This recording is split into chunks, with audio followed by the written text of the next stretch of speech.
C'est vendredi, le dernier jour de la semaine. Mesdames, Messieurs, bonjour et bienvenue sur votre matinale. Le week-end pointe déjà le bout de son nez et nous sommes en place pour vous y accompagner tout doucement dans la bonne humeur légendaire sur ce plateau. Bonjour, chère dame, bonjour, monsieur. Bonjour, Jennifer, bonjour tout le monde. Alors, chers téléspectateurs, regardez mes chroniqueuses et mon chroniqueur, bien entendu. On s'est sapé aujourd'hui pour vous faire plaisr, admirer.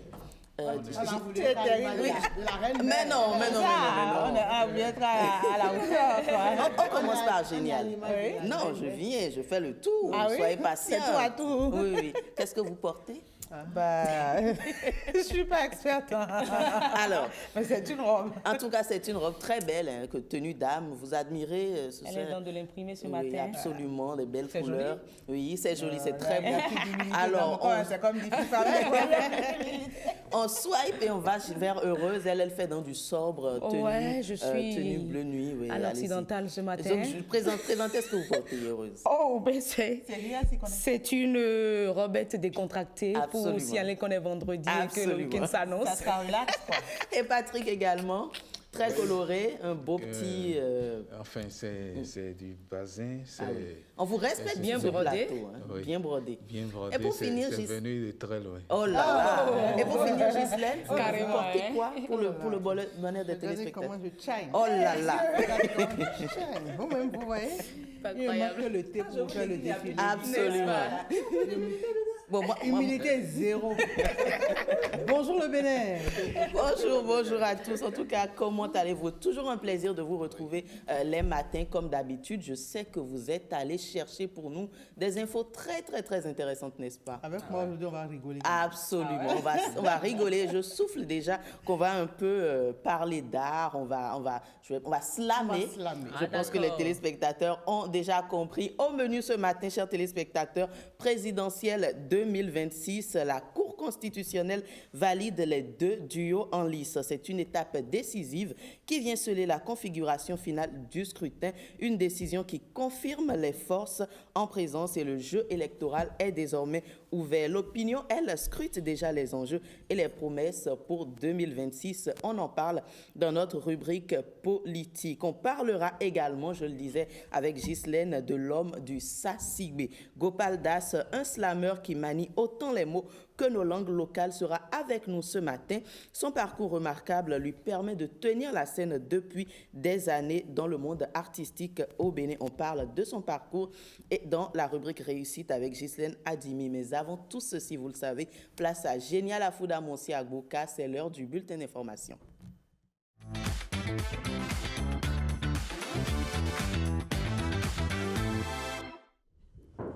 Et Génial, ce matin, vous nous emmenez à Parakou, n'est-ce pas? Première destination, en effet, vous êtes bien briefés. Oui, Parakou, mesdames, messieurs, bonjour. Parakou, le ministre conseiller à la Défense et à la Sécurité, Rachidi Gbadamassi, a visité le marché moderne de Guéma. Objectif est bien constater l'effectivité du fonctionnement du nouvel édifice et surtout sensibiliser les usagers à la paix et à la sauvegarde du bien public. Sylvain Savi et Abdoulofou Idrissou nous en disent plus dans ce reportage.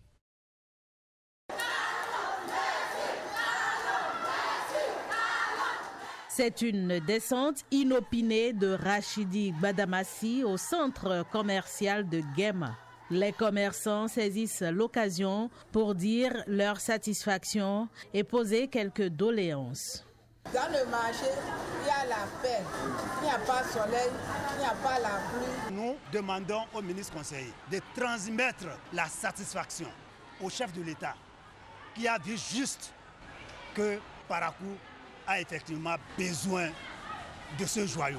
Nous remercions vraiment le chef de l'État, que Dieu le bénisse parce qu'on n'aurait pas rêvé mieux que ce qu'on a aujourd'hui dans le marché. Et nous souhaiterons qu'il fasse plus.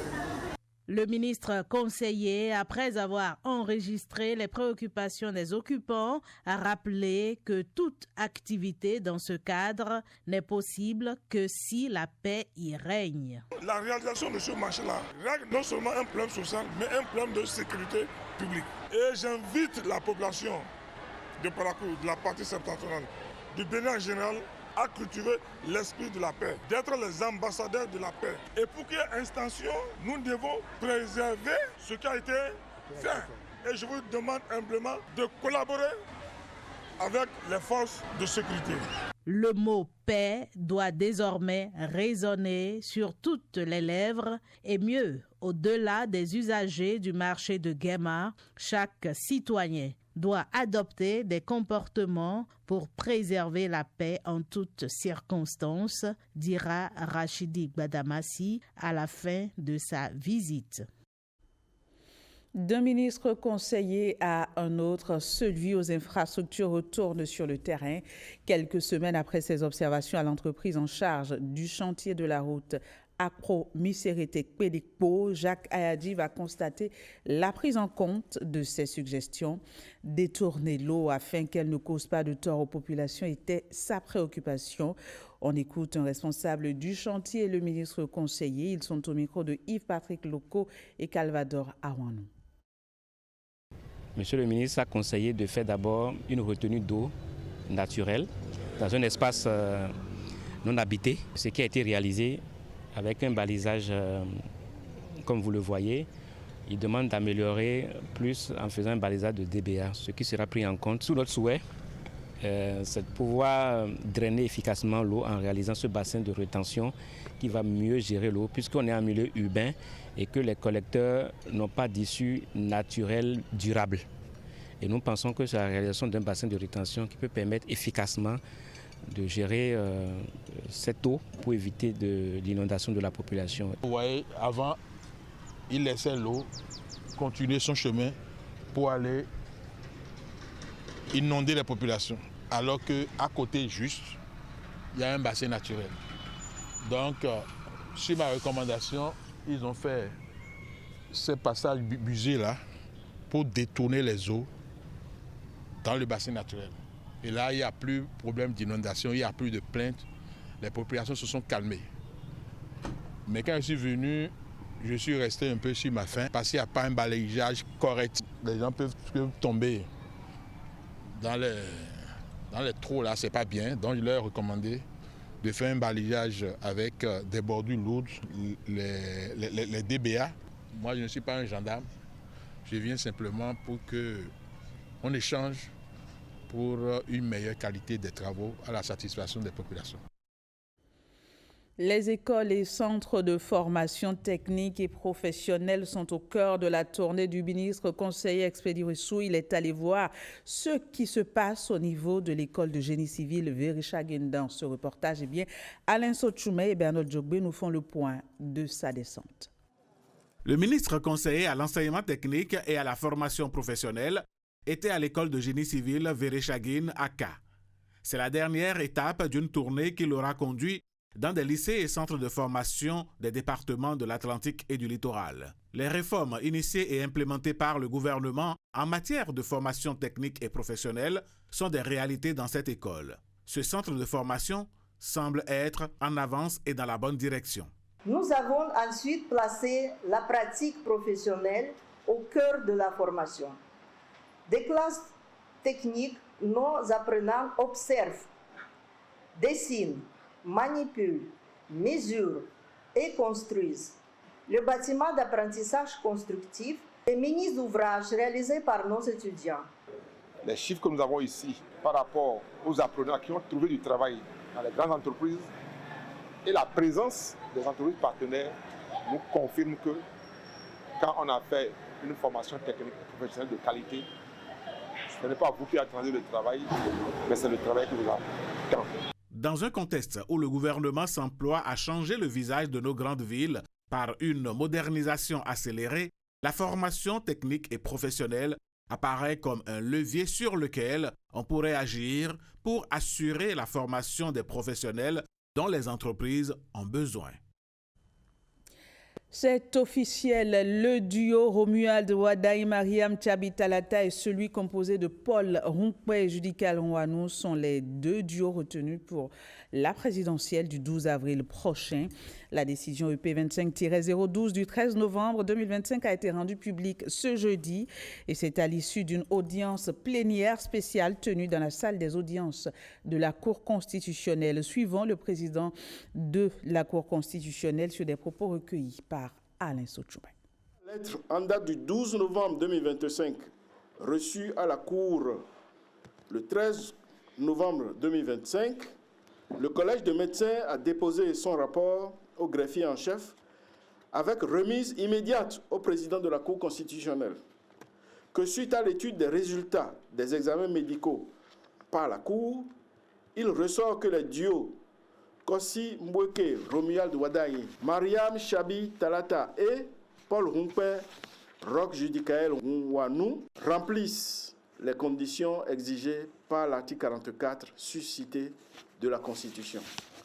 En conséquence, sont autorisés à participer à l'élection présidentielle du 12 avril 2026 les duos de candidats dont les noms suivent dans l'ordre de dépôt des déclarations de candidature à la Commission électorale nationale.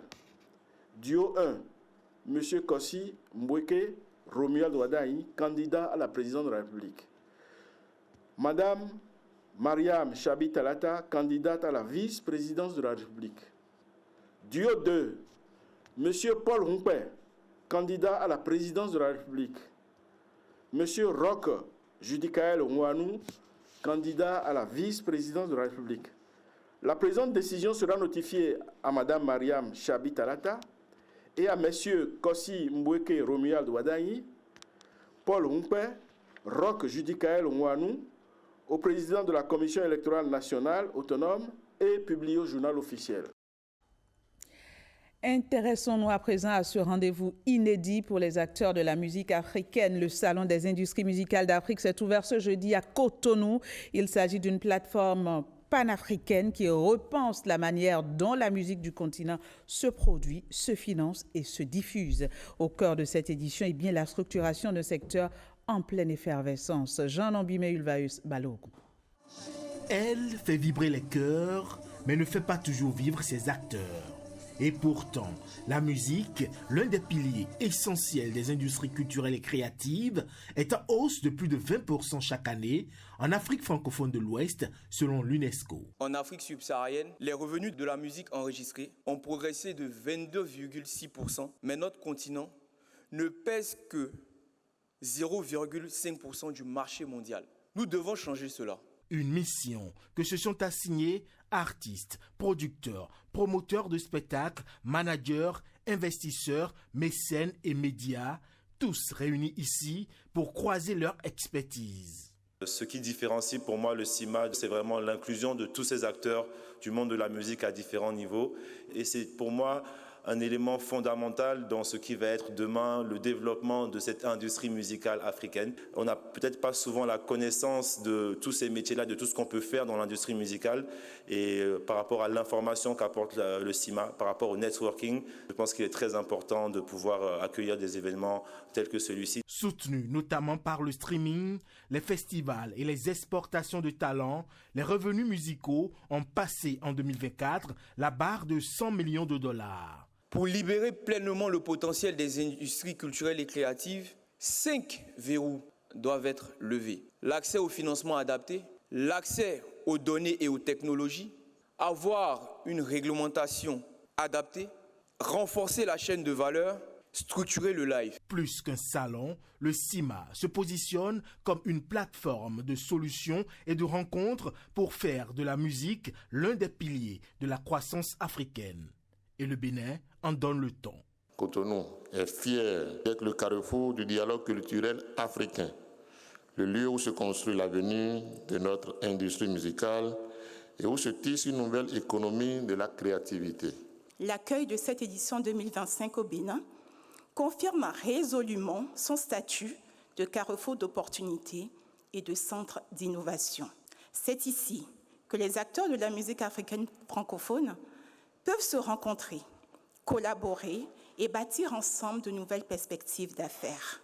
Mis sous le thème « Faire rayonner et financer les musiques d'Afrique francophone, du potentiel aux preuves », le CIMA 2025 consacre une Afrique qui se raconte en son, en chiffres et en stratégie.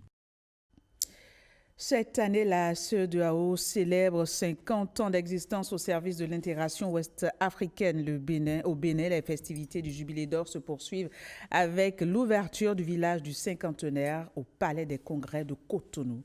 Victorine Bondy, Alexis Sebremo.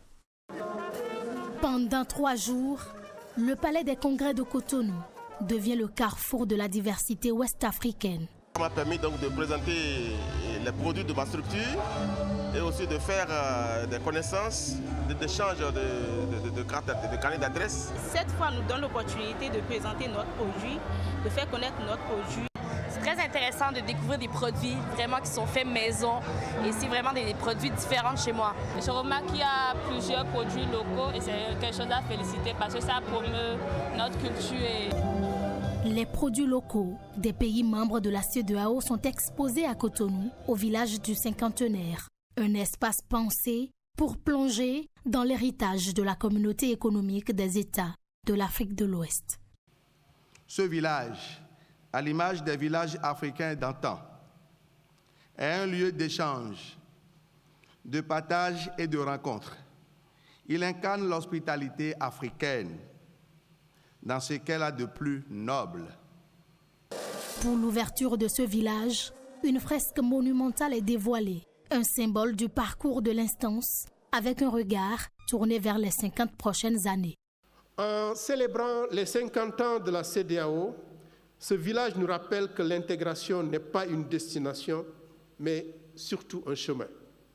Un chemin fait de rencontres, de solidarité et d'humanité. Ce chemin est également, par moments, semé de doutes.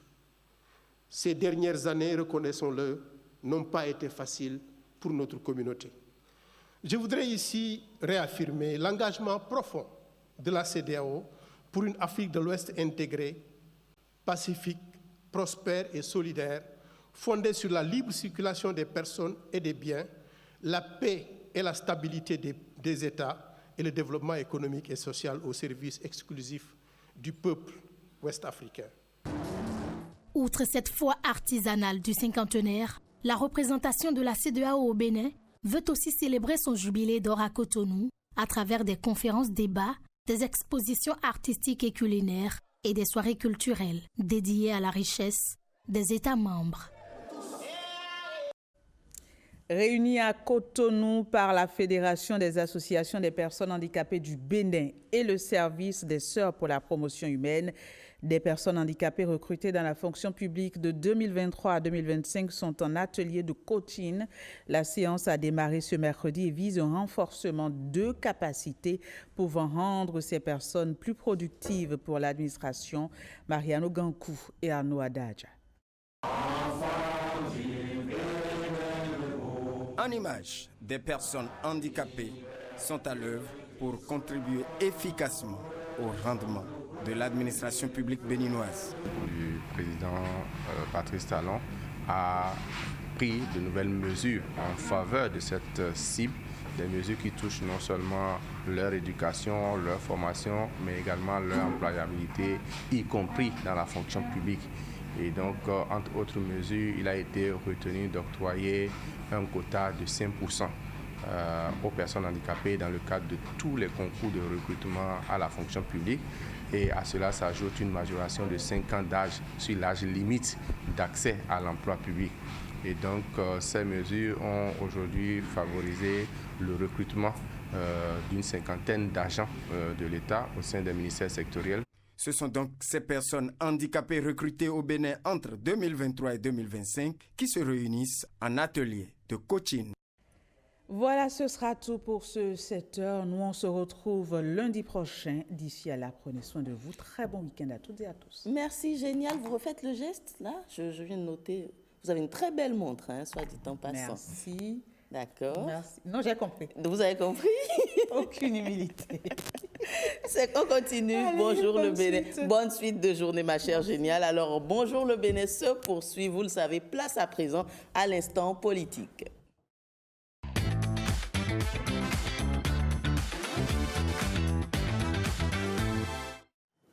La présidentielle de 2026 est officiellement lancée au Bénin depuis hier. La Cour constitutionnelle a validé les 2 duos en lice, une étape qui marque le début de la course à la magistrature suprême. Les candidats Wadaï Talata et Ronkpe Rouanou sont-ils prêts à relever le défi et convaincre les électeurs? On en parle aujourd'hui avec notre invité en plateau. Bonjour Gabin Goubi. Bonjour à vous, Jennifer Sativi. Bonjour aux téléspectateurs de Bénin TV. Comment allez-vous ce matin? Je pète la forme et j'espère que c'est pareil de votre côté. C'est pareil. Alors, vous êtes journaliste et analyste politique. Déjà, la nouvelle est tombée, on l'a eu. Comment vous vivez-vous cela? Quelle analyse vous en faites? Bon, sans surprise parce que c'est la suite logique de tout ce qui a été entrepris il y a cela quelques jours. C'est en quelque sorte la fin du processus d'examen des dossiers de candidature. Eh bien, la dernière étape était celle de la visite médicale. Cette étape ayant été franchie avec succès par les 2 duos qui étaient en liste, je pense que la Cour n'a fait que confirmer que dans les starting blocks de la présidentielle du 12 avril 2026, il n'y aura que 2 duos. Et donc, définitivement, les 2 duos sont admis désormais à aller à la conquête de l'électorat et occuper l'espace politique. Donc, je pense que c'est une nouvelle qui est intervenue dans la logique de ce qui était attendu. Et c'est d'ailleurs sans grande surprise que j'ai noté que l'opinion publique a accepté la chose. Absolument. Mais oui, on nous a dit qu'ils sont aptes sanitairement. Mais qu'est-ce que cela marque au-delà de tout ce qui est ils sont prêts sanitairement? Ça lance les dés, n'est-ce pas? Absolument. Vous savez que c'est l'une des exigences, c'est l'une des conditions prescrite par le Code électoral, même avant la Constitution, en son article 44, qui prédit que celui qui doit présider aux destinées du pays doit quand même présenter une condition physique assez saine et également une condition de santé irréprochable au plan physique, mais également au plan mental. Raison pour laquelle d'ailleurs un collège de médecins est commis pour évaluer tout ceci. Et je pense que les 2 duos qui sont retenus sont passés devant ces médecins-là pour déférer aux différents examens qui sont prévus à cet effet. Et donc j'ai noté que la Cour, dans sa décision rendue le 27 dernier, suite à l'examen des recours introduits par le parti Les Démocrates, en déboutant cette formation politique, avait en même temps confirmé provisoirement les 2 duos qui étaient en lice. Mais dans son dispositif, vous avez noté qu'il y avait sous réserve de la visite médicale.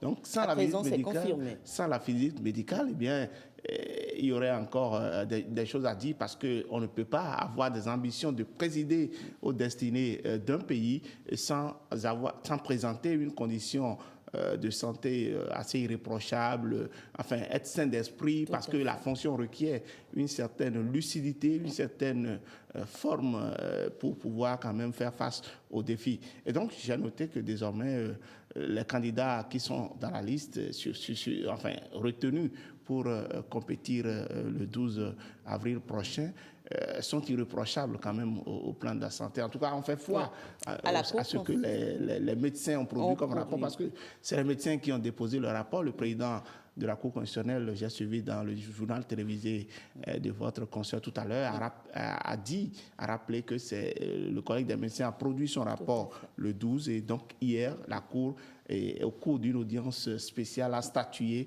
pour retenir donc ces 2 duos qui vont compétir et amorcer désormais la course à la magistrature suprême. D'accord. Alors, je vais dire, la plupart des étapes sont franchies, pour ne pas dire toutes les étapes sont franchies. Ils sont sains d'esprit, ils sont sains niveau mental et sanitairement. Quelle doit être la priorité à présent pour ces candidats et leurs partis? La priorité, bien, c'est de travailler au développement du pays. Et ils doivent soumettre aux populations leurs feuilles de route, leurs ambitions, leurs désirata, leurs projets de société. Et comme on le dit souvent, pour que les populations soient à même d'apprécier. Et nous savons déjà qu'il y a un candidat porté par le pouvoir en place, en l'occurrence le ministre d'État Romuald Wadaï. Donc c'est le candidat de la continuité en quelque sorte. C'est celui qui, lors de son discours d'investiture, vous avez suivi à Parakou il y a cela quelques semaines, affiché son ambition de consolider l'œuvre entreprise sous le magistère de Patrice Talon. Donc c'est quelqu'un qui est animé par un désir de mieux faire les choses que son prédécesseur. Et d'ailleurs là-dessus, il n'aura pas droit à l'erreur. Parce que s'il faut aujourd'hui, puisque une dynamique est en train d'être imprimée au pays, s'il faut amener quelqu'un qui puisse ramener la chose vers le bas, ce ne serait pas accepté. Donc en face, il y a un autre candidat, celui qu'on dit de l'opposition modérée, le candidat Paul Humpé, qui devra montrer en quoi est-ce qu'il propose un projet de société qui, même en marquant la différence avec ce que nous avons vécu sous le magistère de Patrice Talon, pourra quand même rassurer les Béninois. Donc, je pense que le terrain est désormais à la disposition, l'espace politique est à la disposition de ces deux tuyaux qui devront travailler à occuper, n'est-ce pas, l'électorat, à convaincre l'électorat de ce qu'ils ont comme projet, de ce qu'ils ont comme ambition de développement pour le pays.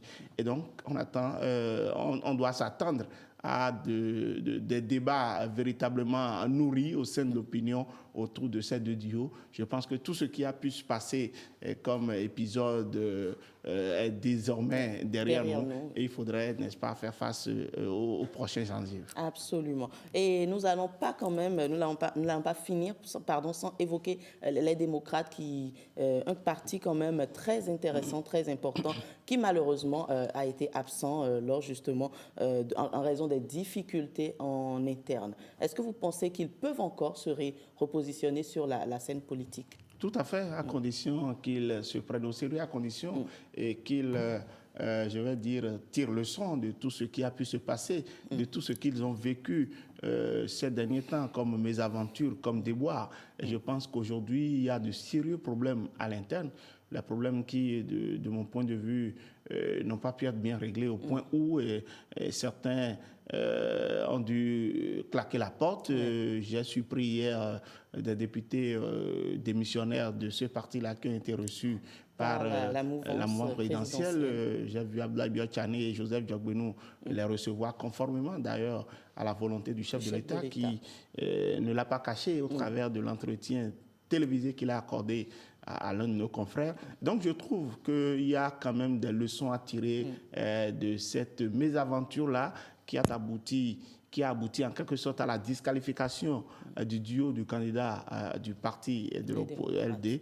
Et je pense qu'aujourd'hui, ce parti-là peut encore remonter la pente s'il tire véritablement leçon de tout ce qui a pu se passer et si on travaille véritablement à imprimer une certaine rigueur dans la gestion des choses. Absolument. Donc tout n'est pas perdu.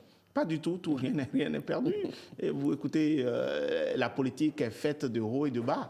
Et donc, il faut accepter parfois certains verdicts quand ça vient et trouver, n'est-ce pas, l'occasion idéale. L'essentiel, ce n'est pas de s'asseoir là où on est tombé, c'est de trouver l'occasion de se relever pour mieux affronter les enjeux futurs. Et parlant d'enjeux futurs, et même si aujourd'hui le parti est recalé au niveau de la présidentielle et même de l'élection communale, je pense qu'il y a quand même une échéance majeure qui reste encore en vue. Il s'agit des législatives et la formation politique a intérêt, n'est-ce pas, à cette fois-ci soigner un peu son image en rassurant les électeurs, présenter, n'est-ce pas, des candidats dont les dossiers seraient irréprochables et mieux étudiés pour lui permettre, n'est-ce pas, d'engranger des députés, chose qui lui serait véritablement nécessaire parce qu'il faut véritablement des parrains pour présenter des candidats à l'élection présidentielle. D'accord. On l'espère. En tout cas, on passe à présent à une autre actualité hors de nos frontières.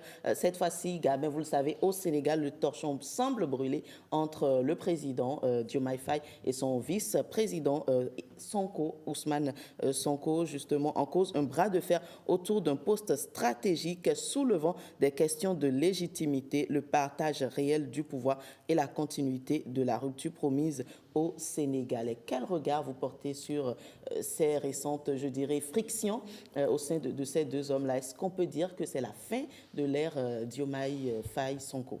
Non, dire que c'est la fin, je pense que c'est trop tôt. Je ne serai pas péremptoire pour prédire, n'est-ce pas, la fin de cette aventure qui a commencé il y a quelques années.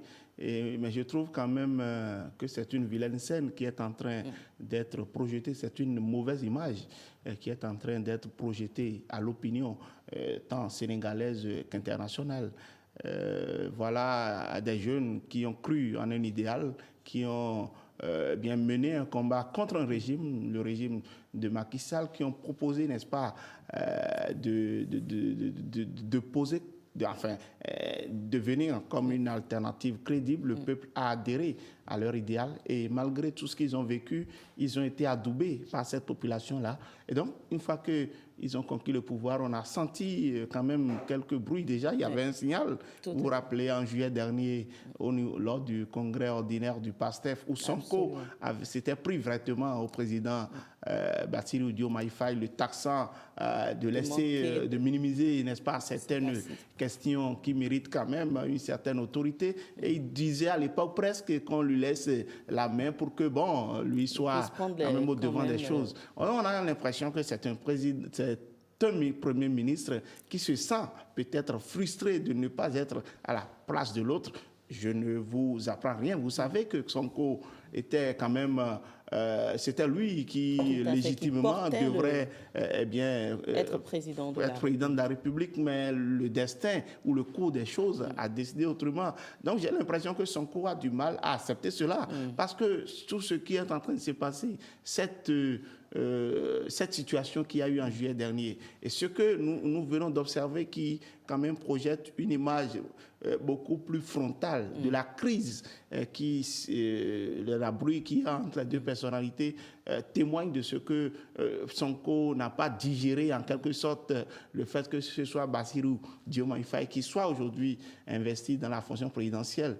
Et je trouve que ce n'est pas un bon signal pour cette formation politique-là, étant donné que Sonko a été celui qui a désigné Bassirou Diomaye Faye. C'est son poulain à lui, c'est lui qui l'a fait candidat du PASTEF aux élections de 2024. Donc il a l'obligation de le soutenir. Il est comptable du bilan de Bassirou Diomaye Faye. D'ailleurs, il est le Premier ministre avec des pouvoirs assez élargis. Parfois, vous le voyez même se présenter comme celui qui tient les manettes du pouvoir, ce qui n'est pas forcément une bonne chose pour le président en exercice. Et je pense qu'on doit éviter ces genres de désaveux publics, parce que moi, je récuse et je désapprouve fortement cette manière de désavouer publiquement un chef d'État en exercice, qui plus est de votre formation politique. Je trouve que c'est une manière de fragiliser le PASTEF. Et même si Sonko a des ambitions présidentielles, en agissant de la sorte, je pense qu'il est en train de réduire ses chances. On dit souvent que le pouvoir ne se partage pas. Est-ce qu'au vu de ce qu'on observe maintenant, cette maxime-là, je dirais, ne se confirme pas un peu ? Parce que vous le disiez, on a l'impression que Ousmane Sonko a bien envie quand même d'aller au front, de faire certaines choses, et a l'impression que le champ est limité. Oui, absolument. Je l'ai dit, c'est quelqu'un qui se sent peut-être dans la peau d'un président, il se sent peut-être dans la peau de quelqu'un dont on a arraché, c'est pas ce qui doit lui revenir de droit. Maintenant qu'il patiente un peu, les élections présidentielles sont prévues pour se tenir en 2029. Donc il attend déjà, ils n'ont même pas fait 2 ans et déjà on sent des signes de friction entre les deux. Alors que les deux auraient pu former, ont été des yeux des Sénégalais, un tandem assez fort. Aujourd'hui, le Sénégal est confronté à un certain nombre de défis. Il y a la question du chômage, il y a la question de la crise économique, il y a la question même des dettes cachées. Vous avez vu ce qui est en train d'être révélé. Il y a une série de questions qui méritent que les deux hommes se donnent résolument la main pour se concentrer sur les défis qui se posent au pays, plutôt que de s'illustrer dans ces genres de crises qui sont peut-être de nature à désorienter les choses et à asseoir une certaine cacophonie au sommet de l'État. Donc, vous l'avez dit, il n'y a jamais de capitaine dans le même bateau. Sonko doit accepter sa position de Premier ministre avec des pouvoirs. Est-ce que vous pensez que ce sera aussi facile quand on observe tout ce qui se passe? Est-ce que vous pensez qu'on en arrivera là où il se dira: j'occupe le poste de Premier ministre, j'arrive à accorder du crédit ou du respect à ce président-là? Mais c'est cet effort-là qu'il doit faire. C'est cet effort qu'il doit faire. Et j'ai l'impression que Sonko, aujourd'hui, c'est vrai, il a eu le mérite d'avoir mené le combat, d'avoir subi autant d'humiliations et de déboires sous le régime de Macky Sall, quelqu'un qu'on apprécie, qui aujourd'hui constitue un modèle de militantisme, un modèle d'engagement pour la jeunesse africaine et même au-delà. Mais je pense qu'aujourd'hui, il doit quand même accepter que ce n'est pas lui qui est le dépositaire de la signature de l'État sénégalais dans le monde. Il doit accepter qu'il n'est que Premier ministre et accompagner celui dont il a fait chef, celui qui a été son poulain. Et l'autre ne revendique d'ailleurs rien. Il a toujours reconnu que Sonko a été son mentor. Sonko, ils ont mené tous les sacrifices ensemble. Quoique entre les deux, il y a une diversité d'approche, une différence par rapport d'opinion, par rapport à certains sujets. Mais je pense qu'ils doivent travailler à transcender cela. Donc Sonko aujourd'hui a intérêt à œuvrer pour conforter le bilan de Bassirou Diomaye Faye. Alors, à moins qu'il n'ait peut-être des ambitions de fragiliser l'autre pour se positionner désormais en tant que leader et quelqu'un qui va s'attirer la sympathie populaire pour pouvoir postuler. J'ai même mal perçu, même si c'était une démonstration de force grandeur nature, j'ai même mal perçu la sortie, le meeting, le terrain meeting qui a été organisé au stade de Léopold Sédar Senghor dans le courant du week-end. Moi, je ne sais pas qu'est-ce qui fait courir autant le Premier ministre. Pourquoi est-ce que, alors qu'il n'y a pas d'enjeu électoral en vue, les prochaines élections locales sont prévues pour se tenir en 2027, et pourquoi est-ce que Sonko se précipite aujourd'hui pour organiser un meeting de ce genre-là avec des propos à peine voilés à l'endroit de celui qui est le chef de l'État, qui est membre de sa formation politique. Et je trouve que les deux doivent reprendre du poil de la belle terre rapidement leur divergence, consolider le PASTEF pour le bonheur du peuple sénégalais. Un dernier tour rapidement, vous n'allez pas partir sans nous dire un mot sur ce qui se passe au Gabon. On l'a appris le 12 novembre dernier, Sylvia Bongo et Nourdine, son fils, ont été condamnés par contumace à 20 ans de prison. Pour vous, est-ce que c'est une justice enfin rendue au peuple gabonais ou est-ce que c'est plutôt un verdict politique? Verdict politique, non. Je pense qu'il y a eu des éléments de preuve. J'ai suivi ce réquisitoire assez structuré du procureur de la République, du procureur général. Et j'ai lu un peu comment est-ce qu'il a travaillé à confirmer ou à établir les infractions de corruption, de détournement de deniers publics, de prévarication et même de trafic d'influence à l'endroit de Nouridine Bongo et de Sylvia Bongo, l'épouse de l'ex-chef d'État. Et j'ai noté comment est-ce que les gens ont fait du n'importe quoi, ont semé et pratiquement de la pagaille à la tête de l'État sénégalais. Le président ayant été victime d'un accident vasculaire cérébral, ce qu'on appelle AVC, qui était physiquement diminué, qui n'avait plus la lucidité requise qui conduit les affaires. Et donc le fils et la mère s'accaparent le pouvoir, ils en font ce qu'ils veulent, on dilapide les fonds publics, on confond même la gestion du pays à sa gestion personnelle, où on a eu droit à des chiffres, on parle de 2900 et quelques milliards de transactions qu'il y a eu entre la banque BGFI et Nouridine Bongo et sa maman. Et Nouridine Bongo qui a été coordonnateur des affaires présidentielles, un poste éminemment politique où il a exercé son influence et dont ils ont géré les fonds du pays, alors que le Gabon aujourd'hui, malgré ces milliards qui ont été révélés lors de ce procès, le Gabon aujourd'hui connaît des problèmes. On n'a même pas de voies assez tracées. Il y a une série de problèmes qui se posent au Gabon. Je pense que c'est malheureux pour l'Afrique et je veux compter sur cette justice gabonaise pour faire appliquer, n'est-ce pas, la décision qui sera rendue par cette juridiction. Merci. En tout cas, avec vous, on a fait justement le tour de ces actualités politiques au Bénin et en Afrique également. Merci Gabin Goubi. Je rappelle que vous êtes journaliste et analyste politique. On se retrouve certainement très prochainement sur d'autres plateaux. Je vous raccompagne, on marque une courte pause et on revient pour poursuivre. Bonjour le Bénin.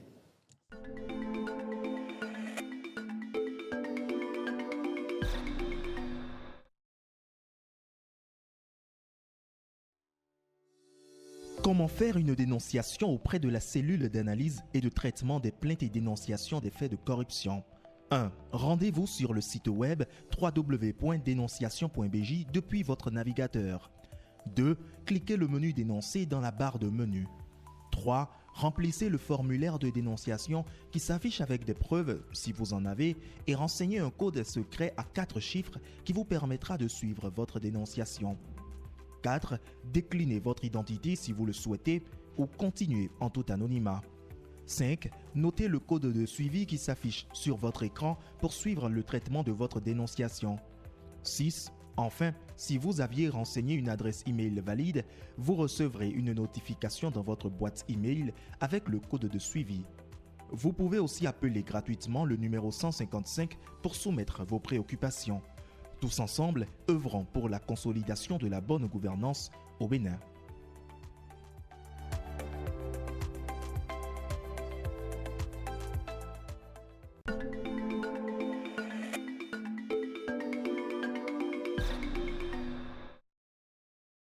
Et nous sommes de retour sur ce plateau. Ils sont installés également Ghislaine, Heureuse, Patrick et notre invité événement à la une, n'est-ce pas? Oui, tout à fait.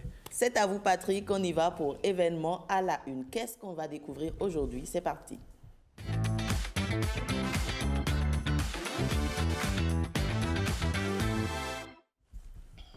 Dans événement à la une, aujourd'hui, Patrick, où est-ce que vous nous emmenez? Qu'est-ce qu'il y a au programme? Bon, on est au Bénin, on reste au Bénin. Mais on va prendre départ du Bénin pour l'Afrique. Donc, un événement béninois qui devient panafricain, c'est le Bénin Showbiz Award, ou les Bénin Showbiz Awards, parce qu'il y a Award. Alors, c'est un événement qui a commencé il y a un bon bout de temps. On est à la 8e édition pour 2025. Et pour en parler, quoi de plus normal que de recevoir celui qui est le promoteur, l'initiateur. Il est le directeur général de Bénin Showbiz Award et il est le commissaire général du comité panafricain de l'organisation de Bénin Showbiz Award. C'est un beau portefeuille, hein? Ah oui. Bonjour et bienvenue en tout cas. Oui. Assalamu alaikum, Ousmane Amolé. Vous êtes sûr de ce que vous dites? Voilà, bonne prière de Juma. Ah d'accord, bon Juma. Et Barika Juma. Barika Juma, en tout cas. Juma Moubarak, oui. Ben moi, je suis un peu musulmane. Ah oui. Ça fait vraiment plaisir de voir que vous êtes déjà dans le bain, parce que c'est un événement culturel, pas culturel, mais qui prend en compte tout un ensemble de processus. Qu'est-ce que c'est?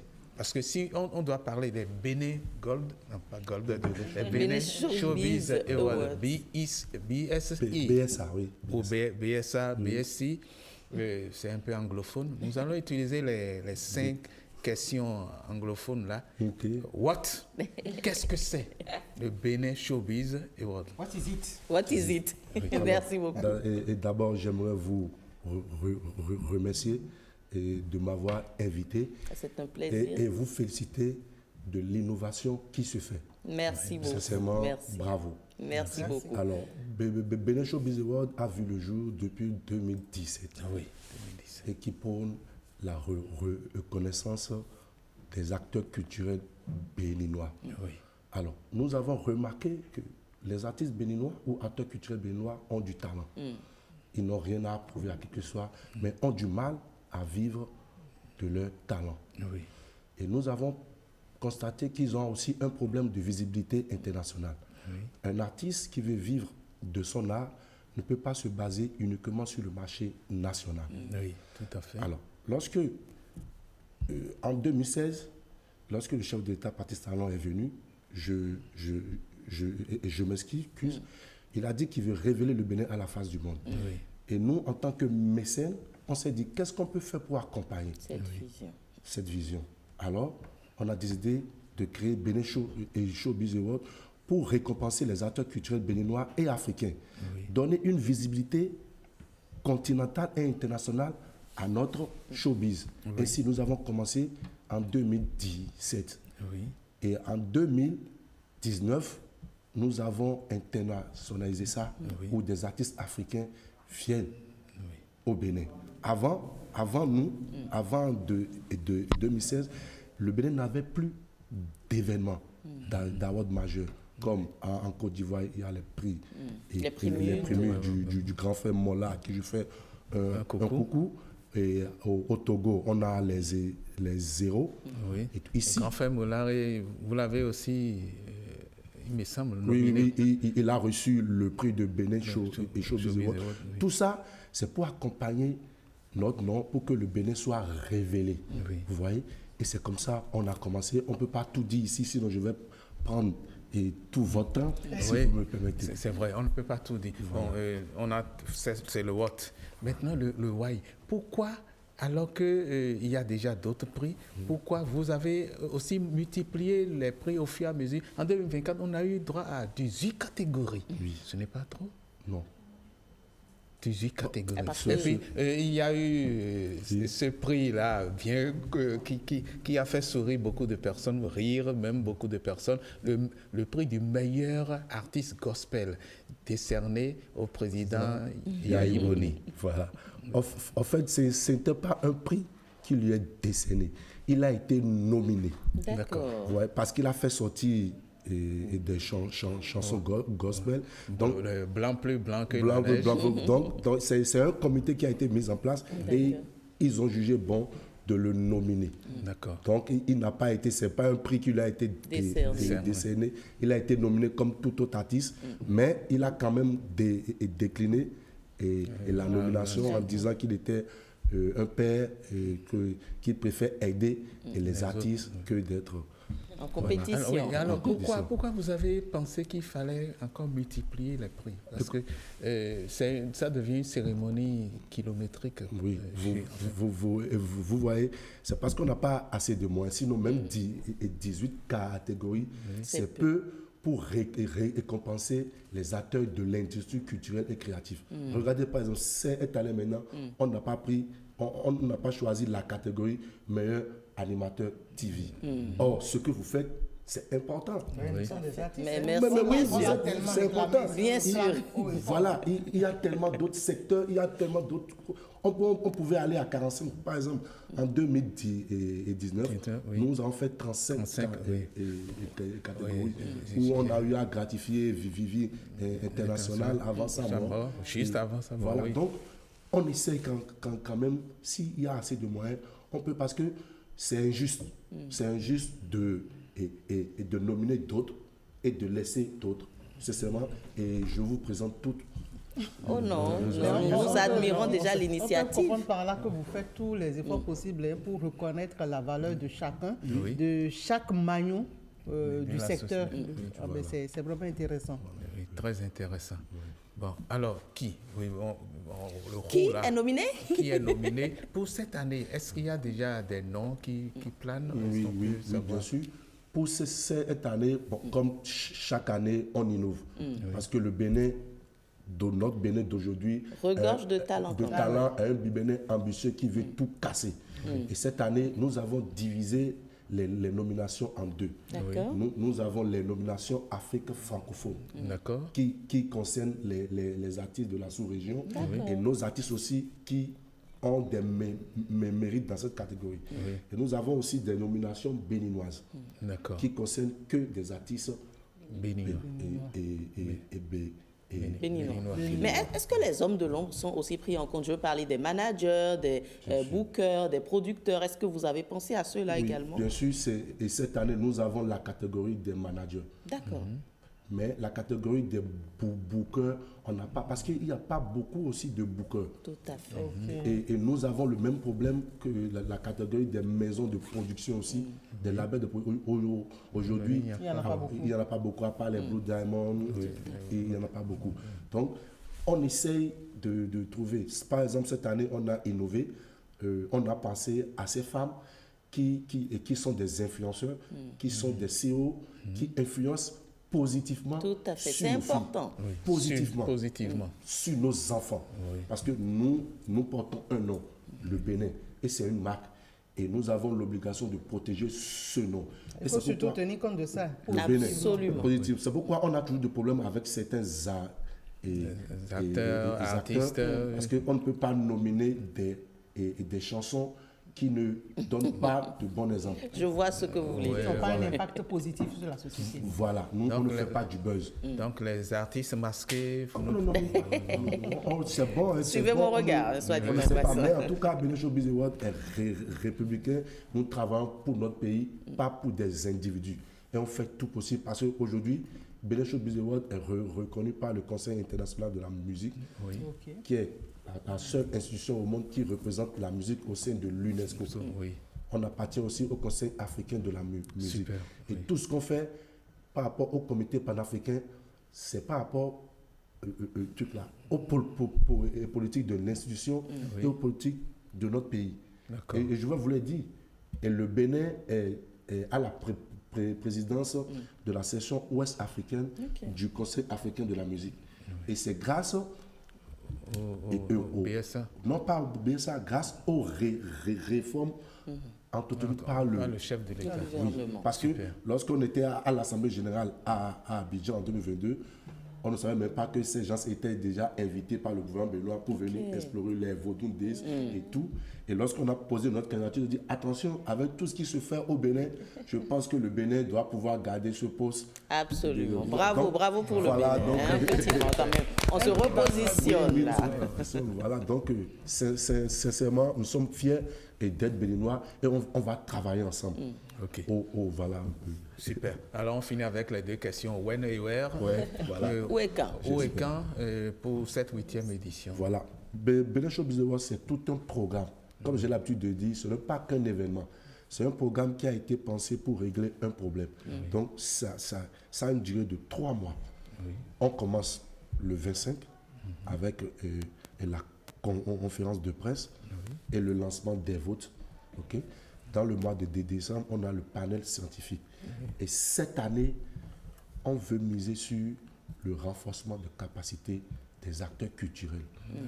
Ça ne sert à rien de donner des trophées. Puis non. Le renforcement de capacité, d'où notre partenariat avec l'ADAC, à qui je fais un coucou au PDG qui fait beaucoup.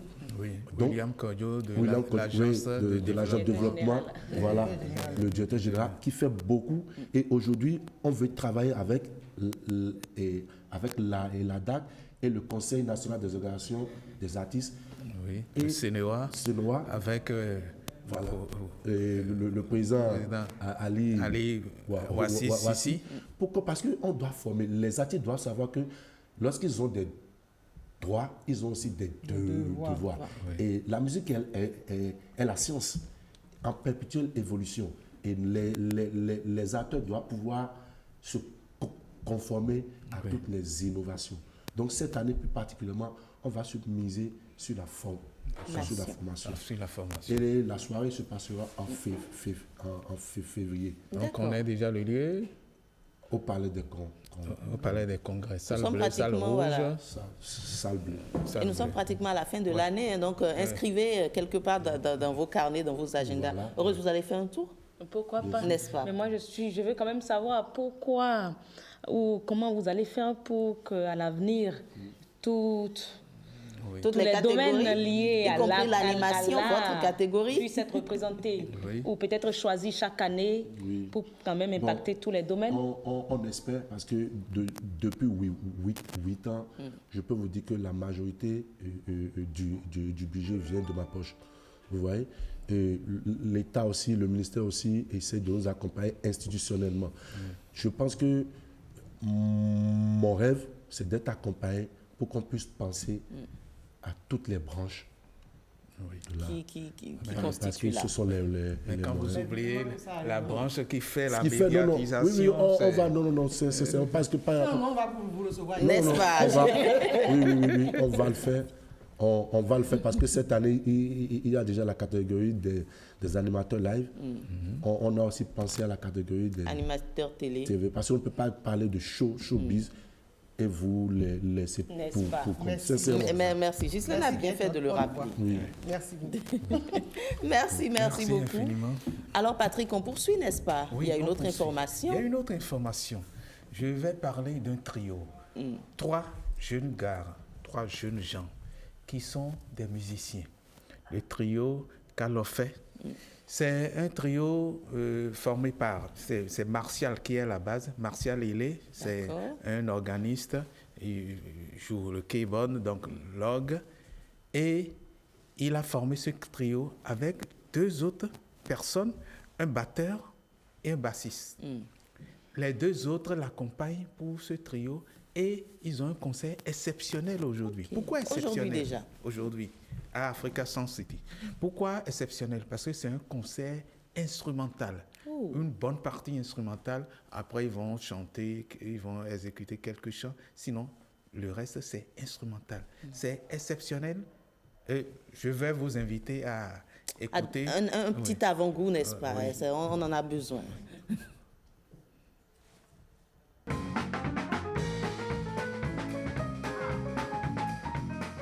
Ce groupe, le trio Kalofé, qui est composé de Gétro à la batterie, de Enoch à la basse, tous des musiciens béninois. Et ce groupe a vu le jour suite à un manque, parce que oui, cette musique instrumentale est quelque chose qui est assez rare chez nous. Il n'y a que de très grands musiciens comme Gilles Oueke qui le font, qui sont des Béninois, mais bon, qui ne sont pas forcément sur le territoire. Voilà. Donc actuellement, oui, à cause de ce vide-là, et étant musicien aussi, parce que nous jouons des instruments, oui, mais les instruments que nous jouons, on parle exactement le langage que la voix parle. Donc on joue les notes en fonction de ce qu'on ressent, comme le chanteur qui chante en fonction de ses émotions. Donc c'est exactement la même chose, c'est juste qu'il n'y a pas de texte. Le texte ici, ce sont les notes de musique. Donc c'est à cause de ce besoin-là que le groupe est né, voilà, pour valoriser la culture béninoise et aussi le talent qu'ont ces musiciens qui font partie du groupe. Oui. En tout cas, il n'y a pas forcément de mots. Les mots, ce sont les notes de musique, n'est-ce pas? Oui, les mots, ce sont les notes de musique. Donc, les notes permettent de dire quelque chose, de parler. Et il y a Martial, de transmettre l'émotion. Martial Hélé, il est OK, comme je l'ai dit. Gétro Mille Baguettes, c'est son surnom, le batteur. Mille Baguettes. Et il y a à la basse Enoch, Enoch basse. Et tous les 3 vont jouer ce soir. Je vous invite à partir de 20h. À partir de 20h. Africa Sound City. Oui, de Djababa. Et d'habitude, chez Djababa, on commence à l'heure. Qu'il y ait un spectateur ou 2, on commence. Le spectacle commence. D'accord. Donc, à 21h. Ah oui, à 21h, pas à 20h, à 21h. Parce qu'il y a à 20h un autre spectacle. D'accord. Qui n'est pas juste à côté, qui n'est pas celui-là, un spectacle dont j'avais parlé déjà hier. Bien sûr. Oui, le spectacle Dance Walla Dance Center de Rachel Agosso. Oui. Merci donc, ils ont décalé Patrick. Un peu. Il y a un autre spectacle de danse au Centre culturel français, Institut français du Bénin. C'est toujours de la danse. Et toujours ce soir. En tout cas, vous avez le choix. On va où on veut. Mes chroniqueuses, est-ce qu'elles pourront se déplacer? Elles travaillent d'arrache-pied depuis lundi. Voilà, danse, ça a 5 minutes de chez moi. Ah, ok. Parfait. Moi, j'avais calé le rendez-vous parce que Rachel m'a déjà envoyé l'invitation. Oh, parfait. Et vous avez besoin de détente. Heureuse, j'espère que vous aurez le temps de vous détendre avant demain. Depuis que vous réclamiez de me voir danser, j'espère que vous allez filmer. Si vous avez... Non, je ne vais pas filmer. Si vous voulez me voir danser, vous avez intérêt à venir. Heureuse, j'entends dire que vous n'allez jamais accepter danser. Ah bon? Elle va faire un tour, voilà, danser, on verra si elle ne va pas... Vous allez vous détendre quand même avant samedi ou vous allez tranquillement vous reposer? Il y a plusieurs manières de se détendre. N'est-ce pas? Oui. Chez soi, à la maison, ou à la plage. Mais avec toutes ces propositions que nous avons. Non, mais vous savez, c'est un ensemble qui fait le monde. Et il y a du cinéma encore ce soir. Vous allez à Canal Olympia. Canal Olympia. Ouais. Il y a du cinéma. Il y a un film qui est très intéressant à suivre. Heureuse ira promener son chien tranquille. Elle est casanière, ça veut dire. En tout cas, merci. C'est un film Predator. Mais le Predator, nouvelle version. Badland. Predator, il faut aller sur ce film. Faites un tour, on ne sait jamais. N'est-ce pas? Ce soir. En tout cas, on a le choix. Film demain encore à l'Institut français. D'accord. Balle poussière. C'est un ancien film. Voilà. Une autre annonce qui se rajoute. Merci beaucoup Patrick. On passe à présent à la prochaine rubrique. Ce sera santé.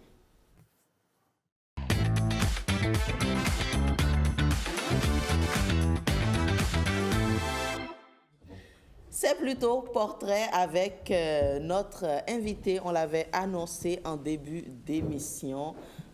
Ghislaine, franchement, merci pour cette semaine. Hein, je ne sais pas.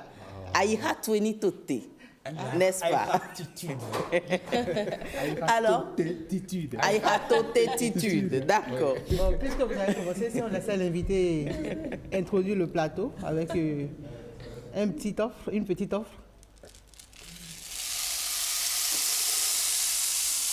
Madondo Airon, Bosodondo Airon, Olepo, Mahomra, Uto, Bosohomra, Vi, Madondo Jeron, Bosodondo Aiba, Madondo Mion, Bosodondo aussi. Yeno Yomino Gwe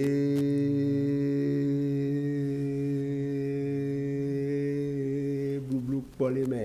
A Didi man ekpe to yon ekpe konu dans Thomasioto Olenu wesuvi Didi ekpe bi Didi et donc gbeche no limerevo yele manyo do sukle kodo kola kokpo igbonvo cho leke gbo mentonson peson no via gobiche loken ndona o do no de ekpe di oho e na mo oho ina gbe di oho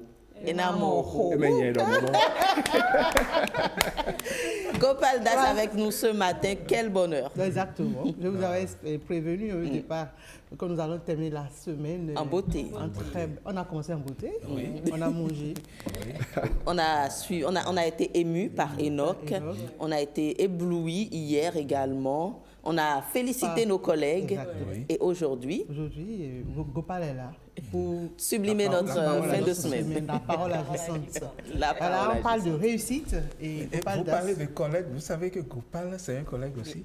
Ça, j'avoue que je ne le savais pas. Il est resté à l'ORTB. Je n'avais pas du tout cette info. Au service montage. Ah oui. Ça. Donc, j'avais bien trouvé. Quand semaine de collègue. Je l'ai menacé. Il a été monteur ici, la réalisatrice le souffle également. Il a dit, bon, c'est le bon Dieu qui t'a envoyé. Je voulais t'écrire et voilà, tu te présentes ici. Alors, tu es avec nous sur le plateau vendredi. Rendez-vous si tu ne viens pas, je vais venir m'asseoir ici et je vais t'annoncer. Tu ne viens pas et on va te descendre comme une... Il y a une drôle d'invitation. Invitation menaçante. Il a dit, bon, que là, avec ça, qui ne peut plus dire. Si tu viens, même si tu viens en retard, là, on va te crucifier. Il a vu qu'il est venu à l'heure. Il est à l'heure. Donc, il est chez lui, en fait. Il est chez lui, bienvenue chez toi. Merci beaucoup. Alors, on va te tutoyer parce que tu es chez toi. Avec grand plaisir. On parle de réussite aujourd'hui et Gopal Das fait partie de réussite et portrait, pourquoi pas. On fait son portrait, un portrait réussite, justement. Absolument. Voilà, et vous le connaissez déjà tous. Qu'est-ce qu'on lui demande? Pourquoi slammer enfant? Je me suis toujours posé la question. C'est ma première question. Vous voyez? Ce que les femmes Ah non, toi, pardon. Heureuse.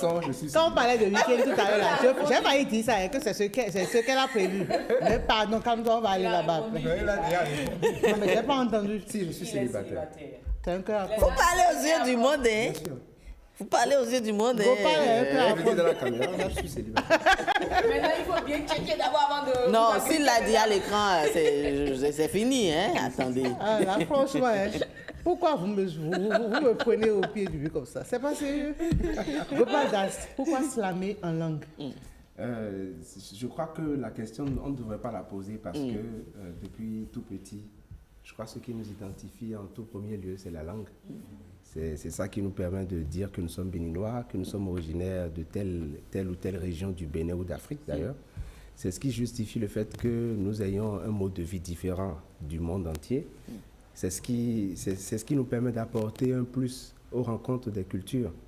C'est ce qui nous permet de pouvoir véhiculer les pensées de nos ancêtres, véhiculer la sagesse ancestrale et millénaire dont nous sommes aujourd'hui des héritiers. Et donc pour moi, qui utilise la parole, je trouvais que à l'époque, tous mes amis, on faisait trop l'hégémonie de la langue française. Sûr. Et je m'étais dit que la meilleure façon... Ça avait commencé d'abord par la langue anglaise. Oui, à l'époque, voilà. Et donc, je m'étais dit qu'il fallait que je me démarque un peu du lot et qu'en plus, que je puisse montrer aux gens qu'il y a du savoir dans nos langues, qu'on peut faire de la poésie en langue. Justement, tout à l'heure, quand je disais des voilà, ce sont des calembours, mais on l'utilise tous les jours avec nos proverbes, nos aphorismes, nos dictons, et dans nos langues, mais on n'a jamais eu le regard poétique sur nos langues, en fait. Voilà. Vous avez vu, il s'exprime tellement bien aussi en français. Beaucoup de questions pour votre invité. Beaucoup de questions. Donc, Karamat a réservé un petit biscuit pour nous. Et on va aller à la régie pour suivre ça rapidement, pour voir combien il excelle en langue.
Le truc, ça passe, la parole passe. Totalement. Heureuse à danser. Hein? Le message, Patrick a dansé également. Le message est passé.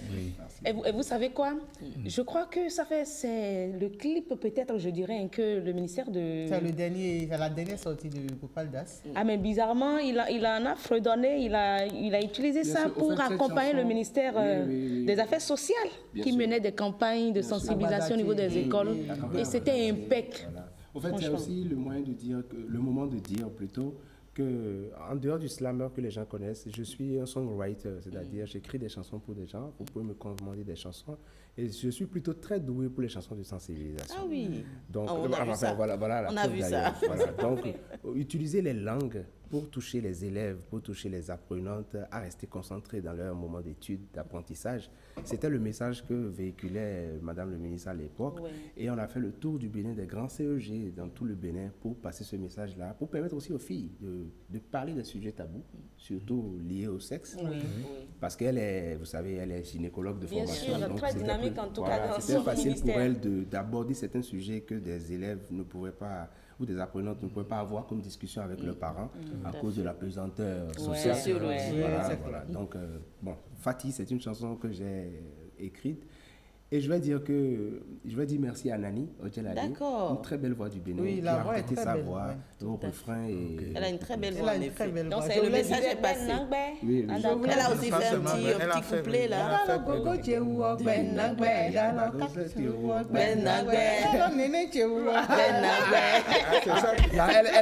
a prolongé. Mais c'est justement le but. Le but, c'est de faire comprendre à la jeune fille, d'abord, qu'elle a le droit de dire non. Parce que c'est pas le moment. Chaque chose en son temps. Et de dire aussi aux jeunes garçons, mais c'est pas ça ce qu'on t'a demandé au fait. Il faut que toi, tu t'armes aussi à être meilleur citoyen et utile pour ton pays. Absolument. Et lui faire comprendre que si tu passes... qu'on appelle pas tu fais des erreurs. Tu fais des erreurs, mais on va te punir. Très rapidement.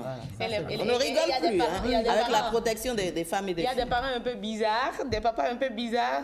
Dans certaines maisons, ce sera en boucle en fait. Mais c'est justement ça, parce que utiliser la musique pour soigner. La musique, elle est thérapeutique. Utiliser la musique pour soigner et pour prévenir. Justement, les paroles de la chanson, si vous l'écoutez correctement, les mots n'ont pas été choisis au hasard. C'est pour permettre d'avoir un effet positif sur celui qui l'écoute, le parent d'abord, mais ensuite la fille ou le garçon. Tout à fait. Et le fait que le message passe en langue, et moi je trouve tout le monde pourra être, c'est accessible à tout le monde en effet. Et je vais demander à Koupa, qu'est-ce qui t'inspire autant? Je vais dire que je suis beaucoup inspiré par la vie. Je suis quelqu'un qui aime beaucoup la vie et je fais tous les choix de ma vie. Un bon Porte-Nouvien. Il le réclame partout. Oui, il faut qu'on vous rappelle que Porte-Novo, c'est la capitale. Vous n'avez pas vu comment il est bien habillé. Bon, nous n'allons pas débattre aujourd'hui parce que nous sommes de bonne humeur. C'est la capitale du Bénin. C'est la capitale. Capitale économique, je dirais, ça n'existe pas encore dans les papiers. Le reste, c'est un abus. Vous faites un peu votre show aujourd'hui. À chaque fois, il faut que des artistes comme moi, on puisse rappeler à nos sœurs et à nos frères que vous êtes la capitale. Non, que la capitale, c'est pour tout le monde. Porte-Novo, c'est pour tout le monde. Pour la petite histoire, j'ai chopé une de ses réactions hier sur TikTok. Et je l'écoutais très bien, mais la partie là, quand elle dit, je veux rappeler que je suis Porte-Novien. J'ai dit, oh, ben ça. Comment? Oui, il est Porte-Novien. Il manque un bon Porte-Novien. Il y a un proverbe en gon qui dit, mille et mieux gor ou la capitale. Moi aussi, mais dites-moi, vous avez fait la linguistique, la description des langues? Je n'ai pas fait la linguistique, mais j'ai fait l'alphabétisation. Ah d'accord, je comprends. Justement. Il doit être un bon ambassadeur pour le projet d'alphabétisation, normalement. J'attends qu'il contacte mon équipe. Mais le ministère de l'enseignement secondaire. En tout cas, oui. Lorsque l'on parle, moi j'ai une autre question. C'est vrai, on a parlé de la capitale politique qui est Porto-Novo, mais vous avez fait un spectacle, moi. Bon, pas un spectacle. Dites la capitale. Bon, la capitale. Voilà. Un spectacle qui m'a marqué. Écoute-nous, j'imagine. Franchement, jusqu'à présent, je me demande à quel moment il a commencé à écrire, comment il a fait les rimes. Donc, dites-moi tout aujourd'hui en direct, parce que je suis sûre que beaucoup de personnes se posent la question. Non, je suis sûre que vous ne vous êtes pas levé et puis c'est venu. Non, en fait, c'est aussi ça le génie, le Aziza. C'est-à-dire que là où je suis, si vous parlez fort, vous comprenez ce que ça veut dire, parler fort. Si vous parlez fort, l'inspiration va venir. Et donc, ça, c'est le bon. En tout cas, on dit que quand j'étais là un jour, quand un fofo à moi m'appelle et me dit, mais écoute, Gopal, les noms des quartiers de Cotonou, là, je pense que tu peux en faire quelque chose. Et quand il a dit ça, même moi, j'y ai pas pensé. Et quand il a dit ça, il dit, mais attends, oui, c'est vrai. Et je lui ai dit, écoute, donne-moi quelques instants. Et une heure de temps plus tard, je vais le voir à la plage. Je lui dis, écoute, j'ai écrit le texte. Sans blague. Si. Parce que quand j'ai commencé par écrire, je me suis dit, mais c'est tellement facile cette aisance que nos ancêtres ont à donner des noms à des quartiers avec des significations qui racontent des histoires. Et donc, moi, j'ai laissé le Aziza m'emporter, tout simplement. Est-ce qu'on peut avoir un petit bout? De Cotonou, oui, juste te fredonner. Mais bien sûr, il y a le mini Dombo, Mi Dombo. Il y a le mini Seboa. Mi Seboa. Tu vois, il y a le Akpa, na gameni no bono toto vide. Akpa. Il y a cette gbe ya fide aje. Cette gbe ya. Sena wende fide anayi. Sena de. Il faudra répondre ça sur les autres villes du Bénin, sinon les gens vont être jaloux. Puisque vous allez produire au nord, vous allez produire dans le Zou, vous allez dans le Mono. Et on en aura besoin en Nadja, en Tofin, en Mina, en Nago. Nous n'avons pas pu postuler la dernière fois à l'appel à la candidature de la DAC, mais je crois que pour la prochaine fois, nous allons postuler avec ce projet qui est très pertinent, qui permettrait non seulement de raconter la toponymie des quartiers, mais qui en même temps va servir de travail scientifique pour des scientifiques, et aussi qui va permettre aux artistes de pouvoir collaborer ensemble et mettre en valeur les langues et l'histoire de chaque peuple. J'ai justement parlé de projet et j'ai pu dire qu'avec le ministère de la Culture, quelque chose a pu se peaufiner. Nous avons été associés à un projet qui s'appelle J'aime ma langue.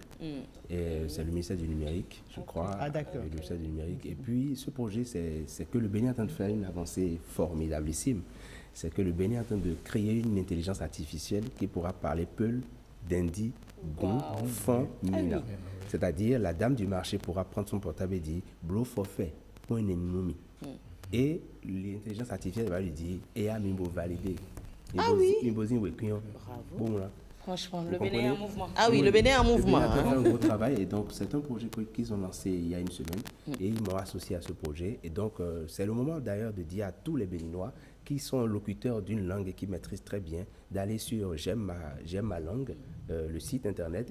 Et vous pouvez, il y a des images qu'on vous envoie, vous vous inspirez de ces images-là pour raconter en quelques secondes ce que l'image vous inspire. D'accord. Et si vous y prenez très bien et que vous restez dans le temps, dans le calme, enfin il y a des indications, toute une indication pour permettre de le faire et c'est rémunéré en plus. C'est-à-dire qu'on vous paye pour vous donner, pour apprendre à l'intelligence artificielle à parler votre langue. On doit tous le faire parce que ça va permettre à nos mémés, à nos pépés, aux personnes qui ne sont pas allées à l'école de pouvoir utiliser le numérique, la technologie. Et ils ne pourront plus se faire arnaquer. Exactement. Ils ne pourront plus se faire arnaquer. Nos mamans du marché à qui on fait des paiements par Momo et ils demandent à leur garçon ou à leur fille qui est à côté, regarde est-ce que c'est venu. L'argent est là, ils vont dire non, c'est pas maman. Ça participe à la sécurité numérique aussi, à la protection de... Cela me rappelle quelque chose. J'ai un tour que j'ai fait en Chine. Des vieux qui sont, on m'a dit, qui sont pratiquement illettrés. Mais avec leur smartphone, ils peuvent, avec leurs appareils, ils peuvent communiquer avec toute personne. Ils disent en chinois. Et puis ça se traduit dans la langue qu'ils veulent et vous entendez et puis vous parlez, ça retraduit vers leur langue. Et pour tout ce qui a comme transaction financière, il n'y a même pas je n'ai pas vu de billets, je n'ai pas vu de pièces, rien. Tout est électronique. Tout est électronique. J'ai dit, mais ils ont atteint un niveau planétaire. Le Bénin. Le Bénin. On a parlé également de Sassigbe. J'ai ouï dire que c'est Bessissa qui est Sassigbe. C'est le verlan du mot. Le verlan du mot Bessissa. Pourquoi je dirais, actuellement, ça devient un peu comme une signature carrément pour vous? Si, c'est une signature. En fait, moi, j'ai fait une licence en management culturel. Et le sujet de ma thèse à l'époque, c'était ça. C'était le Sassigbe, la parole agissante. Oui. Alors, je me suis dit, puisque je suis fils d'une grande dame du Bénin, qui est grande prêtresse, je la salue, Madame Olga Vigoro, Ononga Achodeyon, on l'appelle. Et moi, j'ai vu, auprès de cette dame-là, j'ai vu un richissime corpus de savoir ancestral. Quand on veut faire la prière, on utilise la parole. quand on finit de faire la prière, on utilise la parole. Et donc, dans toutes les spiritualités du monde, la parole est au centre de tout. Et la preuve, c'est que dans la chrétienté, on dit qu'au commencement, était la parole. Et que la parole était avec Dieu et qu'il était Dieu. Donc, c'est pour dire que quand vous savez utiliser la parole, quand vous savez l'orienter, la parole, au lieu de vous détruire, elle va construire. Et donc, c'est pour ça que je dis Sasigbe, la parole agissante. Je n'ai pas voulu utiliser Gbessissa parce que c'est ça, le mot même c'est Gbessissa. Oui, parce mais que ça a une connotation un peu péjorative. Voilà, et donc Sasigbe, ça va plus vite. Et donc, je me suis dit que si le Gbessissa est un amas du moins fois moins qui est égal à plus, donc ça veut dire que si nous utilisons ce savoir-là, si on sait bien l'orienter à travers de l'art, qui touche des milliers de personnes, je pense qu'on va guérir beaucoup. Je suis sûre que ça se fait. Mais vous savez quoi? Maman, elle est prêtresse. Je ne vais pas dire assermentée, mais elle est bien dedans. Elle est assermentée. Si. Ah ben voilà. Si, elle est assermentée. N'est-ce pas? Il vend bien sa mère en tout cas. Absolument, elle est assermentée. Et papa? Papa, lui, il est chrétien. Papa est chrétien, spiritualiste chrétien, il est chrétien céleste. Et justement, c'est justement pour ça que les gens ne sont pas étonnés que je porte la soutane. Et papa ne vit plus. Donc, moi, je vais dire, un gros mélange de la spiritualité orientale, la spiritualité africaine et la chrétienne. Mais Gopal Das, c'est également... ce sont les équistes qui ont utilisé... Oui, spiritualité orientale. Un mélange total. En tout cas, moi, j'ai l'impression que tout ça vous a apporté parce que je me rappelle ce morceau-là, Yao... Non. Faut pas que je raconte des bêtises. Et Pona nous pour là. Je sais que votre mère était avec notre sacré, on oublie son nom. Attendez, moi je ne connais pas. Non, le refrain dit Maman Demi Dogo. Maman Demi Dogo. Maman Pona nous pour. Et Pona nous pour. Et elle Pona nous pour jusqu'à ce qu'on ait la tête. J'ai l'impression que justement, avec les bénédictions de votre mère au début, tout ça vous a apporté parce que vous êtes beaucoup resté attaché justement à nos croyances, à tout ce qui est culturel et vous le valorisez, vous valorisez tout ça. Bien sûr, quelle que soit votre foi, vous ne devez pas oublier qu'il faut toujours demander la permission des aînés et la bénédiction des aînés. Forcément. Quelles que soient vos croyances, ça c'est la vie. C'est respecter les lois de la nature.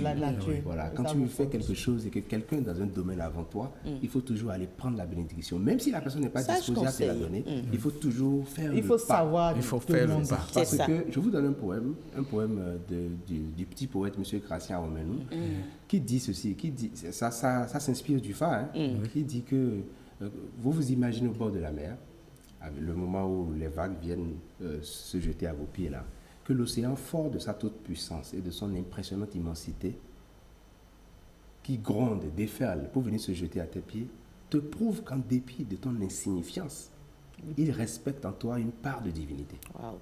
Alors il faut pratiquer l'équité, l'humilité, le respect. Magnifique. Franchement. Mais je veux savoir sur... en pleine prestation, qu'est-ce qui pourrait déconcentrer, déstabiliser Gopal Das, parce que ce n'est quand même pas un pré-enregistrement, il fait quand même. Non, je crois que rien ne peut me déstabiliser. Pas Dieu. C'est lui là au contraire, il en fait souvent pour les rares fois que j'ai vu Gopal en prestation. Il en fait une source d'inspiration. Même par la facilité d'introduire un élément dans sa prestation. Absolument. Et c'est également comme une marque également. Toujours des innovations. Une nouvelle phrase, il peut commencer à slammer Grand Belençon que vous connaissez déjà. Et il prend un nouvel élément de là où il est. En même temps, il introduit ça dedans. Et franchement, j'ai toujours remarqué ça. C'est un génie qui est assis à côté de moi. Alors, j'ai un message de ma réalisatrice Christelle Sagouran. On aimerait une improvisation. Oui, ça, il va le faire. Une improvisation. Avant qu'il le fasse, je voulais qu'il nous explique. Ça, c'est un bâton de pluie. Okay. C'est un bâton de pluie. Quand on le retourne, Ça fait un effet dans le corps, en tout cas. Bien sûr. Ouais. Ça fait un effet très bénéfique. Quand tu entends ça, tout le monde est... Ça t'apaise, évidemment. En fait, vous allez remarquer que quand je fais mes prestations, à chaque fois, je l'utilise au début. C'est un bâton qui vient de Madagascar et qui m'a été offert. Je peux le toucher? Oui, bien sûr. J'espère que vous avez le droit. Je pensais que c'est très lourd, mais non. Très léger. Très léger. Et donc, je l'utilise comme instrument lors de mes prestations pour marquer les silences, les Ah, d'accord. Oui. J'ai constaté que quand il veut entrer dans une salle, il garde. Et dès qu'on entend le son, c'est que on se dit Gopal est là. C'est un silence qui s'installe. Parce que, au fait, tout concourt au fait à l'énergie que vous voulez diffuser quand vous faites votre prestation. Il faut savoir demander l'attention. C'est un moment solennel. Il faut savoir demander l'attention. Voilà. Absolument. Il y a beaucoup d'esprits qui sont dans la salle. Il faut rappeler à ces esprits-là qu'il y a un nouvel esprit qui fait son entrée. Eh bien, oui. Eh bien, dis donc. On l'a dit, Génial a dit, humilité zéro. Non, en toute humilité. Mais à ce moment-là, ce n'est plus moi.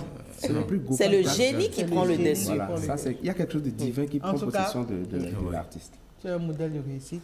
Et on a du plaisir à t'avoir sur ce plateau. On doit faire plaisir à notre réalisatrice. Notre impro. Est-ce qu'on va pas finir avec ça? Mais justement, j'ai une question à lui poser. On va vous ramener Gopal, d'accord. Mais est-ce que c'est la seule activité qu'il mène ou...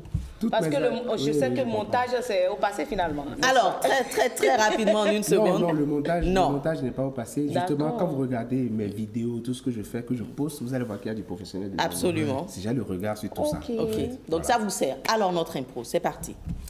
Pour faire l'impro, je vais vous demander chacun un mot. En français? N'importe. Ok. Océan. Océan, d'accord. Et vous?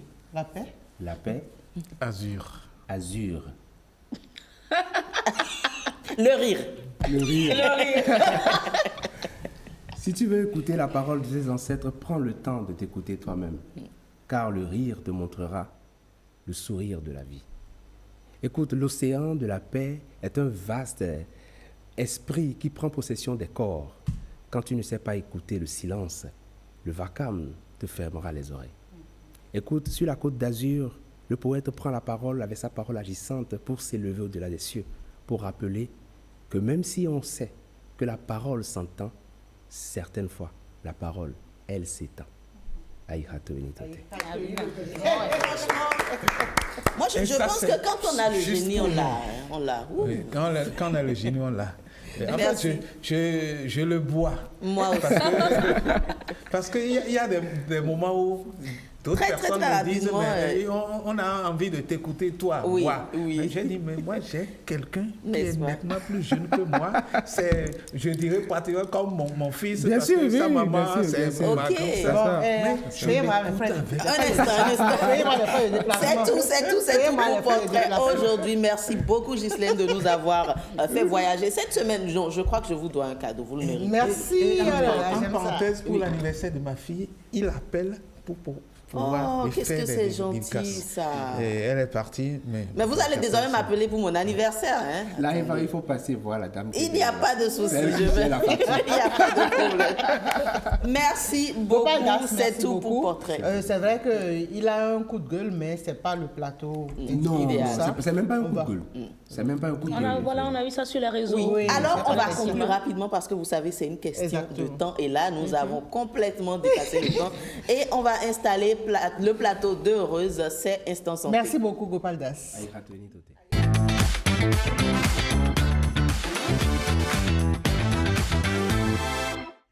Et Marvin également qui s'installe aux côtés d'Heureuse. Heureuse, on parle de quoi aujourd'hui? Aujourd'hui, on aurait aimé parler de Tchotchanga. Ah oui. Ah oui. Mais c'est tel que... Ah, il va te bouder. Hein. Mais en fait, elle ne ramenait pas le... En même temps, je suis en train de la bouder, là.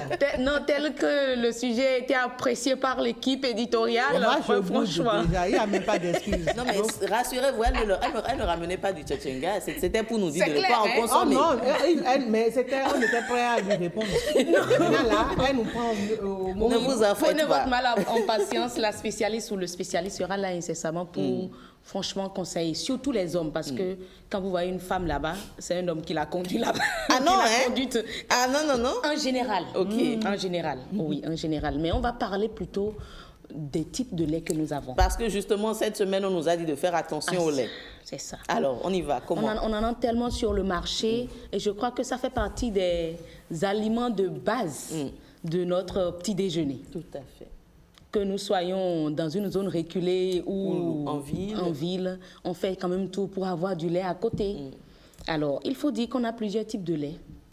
Aujourd'hui, sur le marché, ici même au pays comme à l'international, nous avons le lait de vache, nous avons le lait de chèvre, et puis nous avons maintenant le lait végétal. Ah oui, le lait de soja, souché, etc., qu'on voit de plus en plus. Maintenant, ce qu'on a le plus sur le marché, c'est les types de lait de vache. Vous allez voir le lait entier, vous allez voir le lait écrémé, le lait demi-écrémé. Et on les reconnaît souvent à travers le bouchon. Un peu comme pour les analphabètes, ils savent déjà qu'arriver là-bas, la couleur rouge, c'est le lait entier. Vous oubliez notre fameux lait concentré qu'on prend souvent au petit déjeuner dans les bouillies et pour le café. Ça va venir à la fin. Parce que c'est un type de lait qui n'est franchement pas conseillé à l'adulte en tant que tel. C'est beaucoup plus de matière grasse. Alors, le lait entier. Lorsqu'on a du lait entier, il faut savoir que la seule différence entre ce lait et les autres types de lait, c'est la matière grasse. C'est la matière grasse parce qu'il a une forte teneur en matière grasse, le lait entier. Et c'est conseillé aux enfants. D'accord, le lait entier. Le lait entier, c'est conseillé aux enfants. Quand on a les personnes adultes qui vont acheter du lait entier en pharmacie, je me dis, c'est pour faire quoi? Ah, c'est le goût. C'est vrai, le goût y est, mais je vais leur proposer plutôt le lait écrémé. Le lait écrémé. D'accord. Pour ceux-là qui n'aiment pas du tout la matière grasse, qui sont peut-être se mettent à un régime spécial, là, il y a franchement plus de matière grasse. Pour ceux-là qui vont prendre du lait entier, pour le goût dont Jennifer parle, je leur propose le lait demi-écrémé. Là, la teneur en matière grasse est de moitié par rapport au lait entier, mais c'est adapté pour les personnes adultes par rapport à la santé et au goût. D'accord. Par rapport à la santé et au goût et moins de matière grasse, comme je le disais. Maintenant, lorsqu'on en vient à leur composition, il faut savoir que le lait entier, certains disent que c'est déjà un lait complet. Et on en a même déjà, on prend, on verse dans la bouteille et puis on boit. Rapidement, on saute dans la voiture et puis on part au boulot. Aucun aliment n'est complet. Il faut toujours des associations. D'accord. Donc, quand vous prenez votre lait entier ou écrémé ou demi-écrémé, il faut forcément l'associer avec du biscuit, du fruit pour un ensemble, pour avoir un repas complet au petit déjeuner. Maintenant, le lait écrémé, le lait demi-écrémé, le lait entier, lorsqu'on prend une proportion d'1 litre de ces types de lait, de ces 3 types de lait, il faut savoir que nous avons une richesse en protéines, même quantité, une richesse en glucides, même quantité, une richesse en vitamine A, B12 et D, même quantité. Et ils détiennent même la même teneur en calcium. C'est la matière grasse, comme je le disais au début, qui fait la différence entre ces types de lait. Et c'est la matière grasse, entre autres, qui constitue l'une des raisons pour lesquelles on dit qu'il faut éviter à l'âge adulte, il faut éviter le lait, de consommer du lait. Mais on a d'autres possibilités, c'est-à-dire opter pour le lait écrémé ou le lait demi-écrémé. Maintenant, on nous propose de consommer du lait, sinon des produits laitiers, c'est-à-dire fromage, quoi d'autre, en tout cas, yaourt, tous les dérivés de lait, 2 types par adulte en journée. D'accord. 2 différents produits laitiers en journée. Ah oui? Mais vu que vous nous dites ne consommez pas le lait. Pas forcément. On a proposé les types de lait aujourd'hui. Le lait entier, c'est pour les enfants. Dites-vous ça systématiquement. Tout simplement. Simplement. Le lait entier, c'est pour les enfants. Est-ce qu'on va respecter? Question, mais bon, on a compris. D'accord, merci, heureuse. Le lait demi-écrémé, c'est là pour vous. Oui. Pour ceux-là qui sont vraiment... Qui veulent faire attention à leur alimentation. Pas de matière grasse, mais je veux quand même le goût de lait. Le lait demi-écrémé. Le lait écrémé. Oui. Le lait demi-écrémé. C'est la moitié du lait écrémé. C'est entre les deux, en fait. C'est entre les deux. Et ça, tout adulte peut consommer cela. Bon, je vois que les adultes ont le choix. Ils doivent choisir. Mais le bébé n'a pas le choix. Ah non. Il en a besoin pour sa croissance. Donc, il ne peut pas choisir un non, lait, désolé. Le lait entier pour lui. Mais c'est vrai que ce n'est pas le spécialiste, mais lorsqu'on on achète des laits en poudre, par exemple, on ne sait pas toujours où situer ceux-là. Est-ce que les laits en poudre sont également des types de lait entiers? Les laits en poudre, normalement, il y en a, c'est pour, comment on appelle, l'alimentation infantile. OK. C'est vrai que, comme on l'a eu à utiliser ici, à le dire, à sortir le thème ici, et non huilou. D'accord. Les parents arrivent à tellement huilou. Difficile de résister quand même. À tellement huilou ce lait-là. Mais c'est souvent pour les enfants. Mais tout ce qu'il y a après, on a, je ne vais pas citer de thème, du lait en poudre pour adultes, mais c'est beaucoup plus pour les enfants. D'accord. Oui. L'idéal même, c'est comme le disaient certains, et moi je l'ai vu également aux USA, je n'ai pas vu en tant que tel. Je n'ai eu que des laits en liquide. Ah oui? Oui. Les concentrés, même je n'en ai pas vu. Les bébés? Pour adultes, je n'ai vu que de lait en liquide. Et puis, c'est comme si c'est une vie de peule, où il va presser directement chez la vache, et puis il consomme. Et c'est même ce qui est conseillé. Donc, il n'y a pas parce qu'on a assez de condensé, vaches à Cotonou. Nous avons toute composition, tout est intact dedans. D'accord. Lorsqu'on va fraîchement recueillir. OK, donc vous conseillez également le lait de vache frais. Frais. Où est-ce qu'on le classe? Non, mais ça fait partie des types de lait, juste que c'est le lait de vache. Okay. C'est en quelque sorte, c'est le lait entier dont on parle, mais qui est vraiment frais. Là, c'est direct, ça n'a pas été bio. Conservé dans un carton et tout. On le trouve dans mon village. N'est-ce pas? On s'y intéresse. En fait, vous allez comment on une question qui tourne dans ma tête. Ce lait-là, je ne sais pas, nous, on ne le conservait pas. C'est difficile de conserver. On consomme ça sur place. En même temps. On délève même du gari avec. Oh là là. Ça, quelle belle vie vous vivez. J'aimais ça en tout cas. Vous aviez du lait entier à profusion. Si c'était possible d'avoir une vache que chaque famille est heureuse chez soi, on battrait. Et pour la petite simplement. histoire, dans notre concession, quand une maman accouche et qu'elle a des difficultés à nourrir l'enfant, c'est le lait là, de vache là, qu'on prend chaque matin pour donner au bébé. C'est un peu comme on le fait actuellement. Mais moi, je me posais toujours la question, qu'est-ce qui a poussé quelqu'un à aller prendre ce lait de vache? On ne saurait l'expliquer. Pourquoi aller prendre le lait de vache? Ça ressemble bien à Patrick, toujours dans les réflexions. Pourquoi aller remplacer le veau? On va lui créer un laboratoire. Il le faut. Non, mais Marvin, vous consommez du lait? On dit...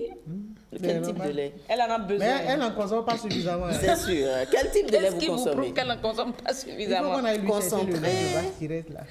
Bon, je ne prends pas trop de lait parce que c'est beaucoup sucré. OK. Les laits concentrés, c'est beaucoup sucré. D'accord. Donc, j'en prends pas. Tu veux garder la Rarement.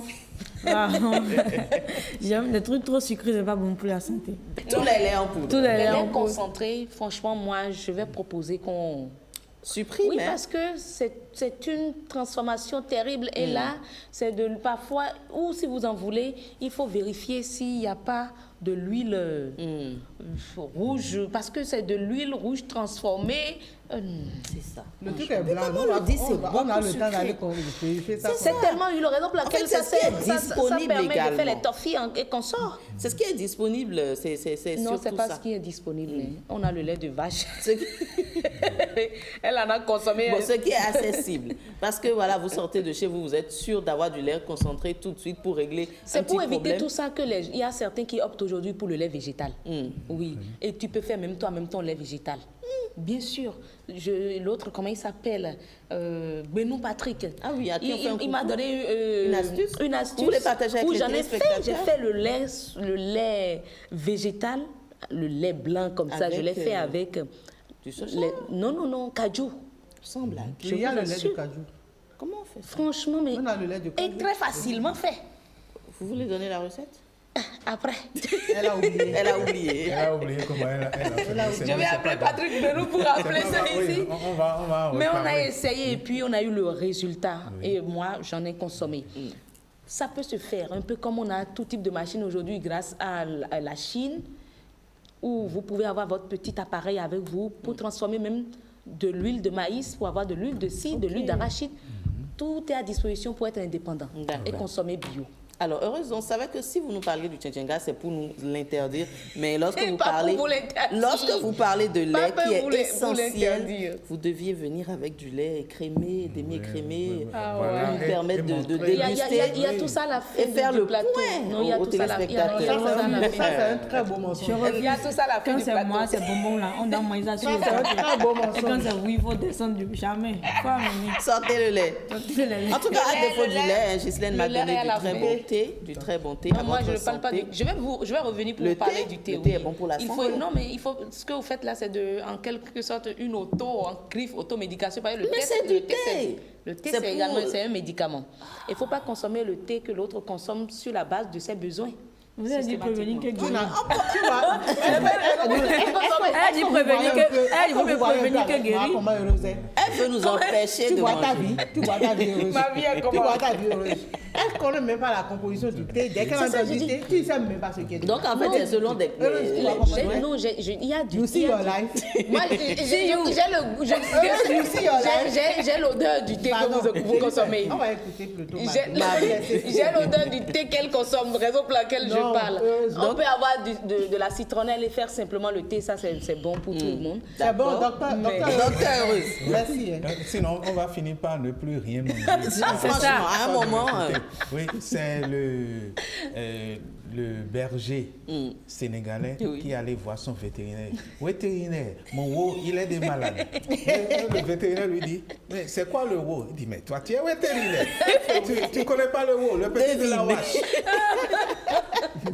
Le veau, le petit de la vache. Le petit de la vache. Oui, donc c'est le veau, le petit de la vache. De la vache et le vétérinaire. Et le vétérinaire. Donc, il n'a pas le vé chez lui, quoi. Merci en tout cas, heureuse. Nous avons pris bonne note. Je pense que les habitudes vont essayer de changer. Maintenant, ce n'est pas facile. Écrémé, demi-écrémé. Voilà, demi-écrémé, écrémé. Réservé l'entier pour les enfants. Vous pouvez le prendre de temps en temps, mais très, très... Non, oubliez ça. Vous n'avez plus besoin de croissance, mesdames. Mais vous n'avez pas parlé des céréales. Non, les céréales, on parle du lait. Mais on peut mélanger avec le lait entier, non? Pour les adultes.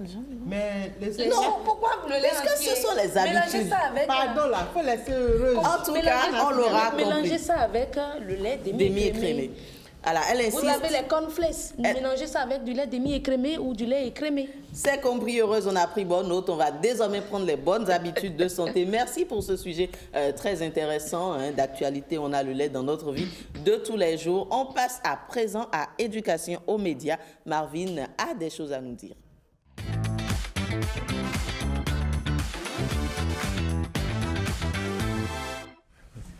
Éducation aux médias, Marvin, qu'est-ce qu'on doit savoir aujourd'hui? Comment vous pouvez trier des informations sur les réseaux sociaux? On va faire le tour de table. D'accord. Pas notre docteur. Pas notre docteur, voilà. Docteur en quoi? Encore qu'elle crée du contenu. Spécialiste en santé. Elle crée du contenu. Ça ne me donne pas le titre de médecin. Vous créez du contenu, dites-nous tout. Je vous dis quoi à propos de quoi? Comment trier les informations sur les réseaux sociaux? Comment vous triez vos informations sur les réseaux sociaux? Trier les informations pour les lire. Non, je veux comprendre quel genre d'informations. En fait, quel genre d'informations? Sur les réseaux sociaux, il y a plusieurs informations. On l'a dit ici, il y a les bruits, il y a les clashs, il y a les infos de l'État. Comment vous arrivez à trier? Je vais sur les sites officiels.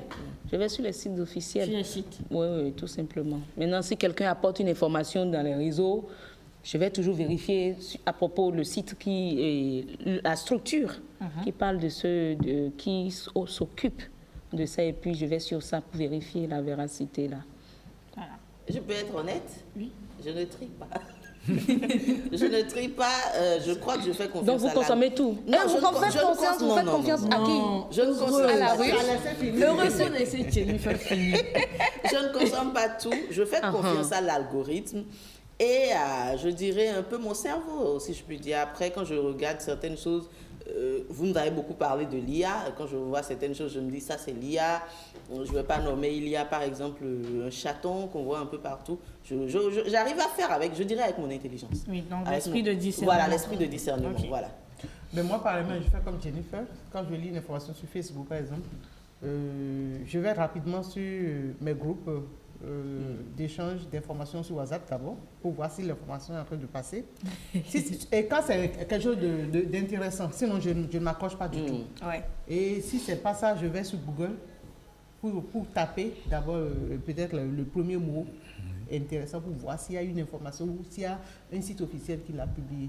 Et donc, moi, je m'intéresse souvent au site où quand l'information est vraiment intéressante. Exactement. Okay. Ça, franchement, quand c'est pertinent. Oui. Oui.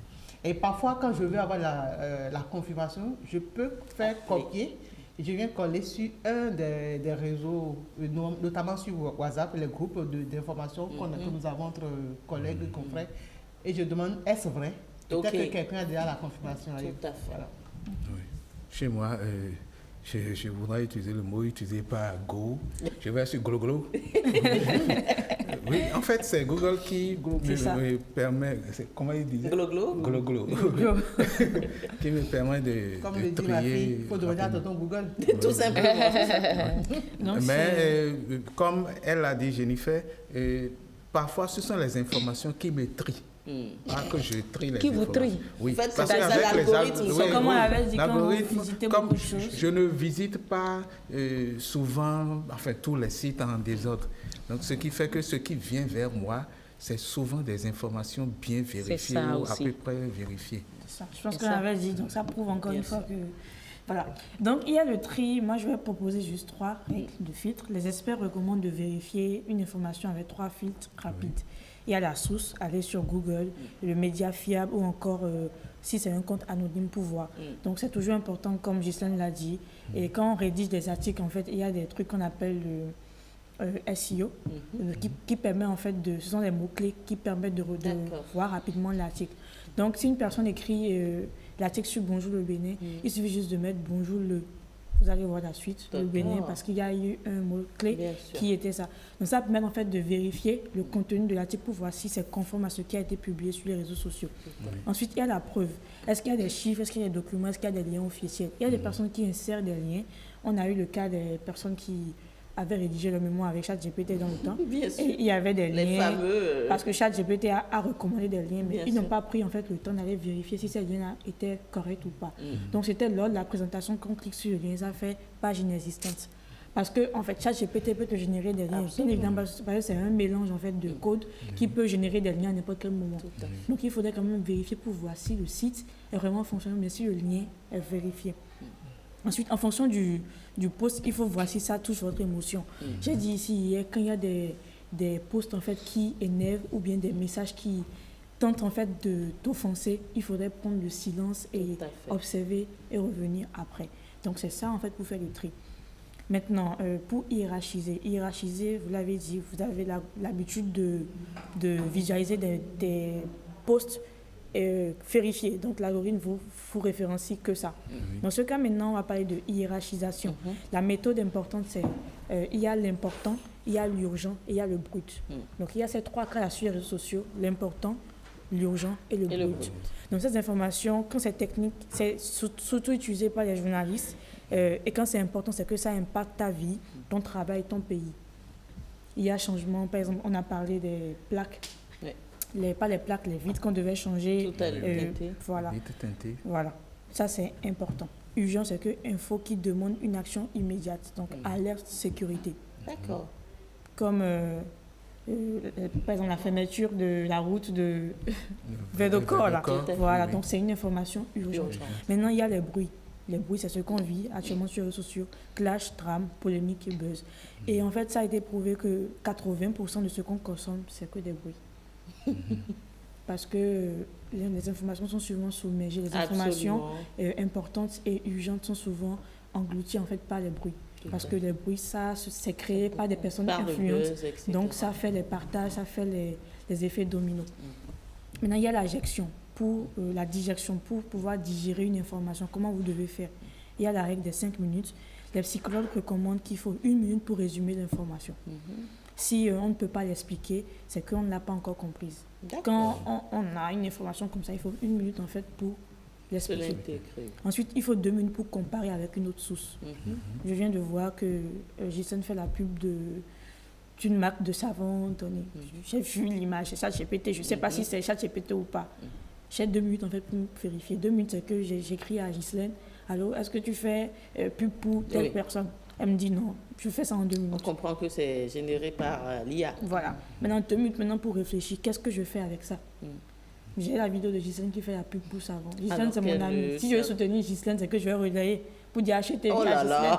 Mais comme je viens déjà de vérifier si l'information elle est importante ou pas dans les 2 minutes qui précédaient, donc qu'est-ce que je fais avec ça? Je laisse ça. Donc je ne partage pas, je ne commande pas et je ne publie pas. D'accord. Donc une info digérée devient une connaissance. Donc j'ai appris là maintenant que Ghislaine n'a jamais fait de publicité pour une marque de savon. Donc sur les réseaux sociaux, il faut trier.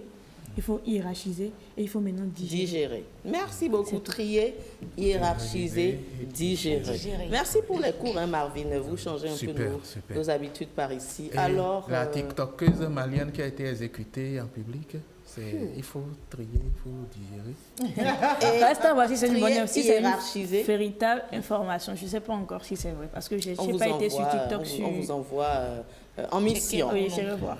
On vous envoie en mission. Merci beaucoup, Marvin, pour toutes ces informations, Ghislaine. Je veux céder la place. Non, c'est à l'homme de céder. Ah non, bon. Oh là là. Il a choisi la place. On n'a que des galants ici. Heureuse. Tombola, j'ai dit tout. On s'aime bien. On s'aime bien, c'est normal. Heureuse, un mot en 1 seconde, en 5 secondes pour les téléspectateurs, c'est vendredi. Pas de lait. Je vous aime bien. Préservez votre santé. Oui, en buvant du lait, en sachant boire du lait. Si vous êtes adulte, du lait demi-écrémé ou écrémé. Au revoir, pour Heureuse. vos enfants, du lait entier. Merci beaucoup.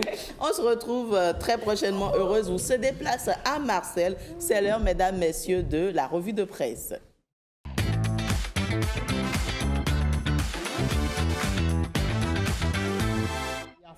Il troque son bleu pour du noir aujourd'hui. Il y a mascarade, il y a tripatouillage. Bonjour Marcel.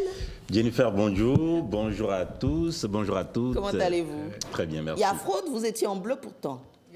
Oh c'est pour ça que j'ai mis le bleu.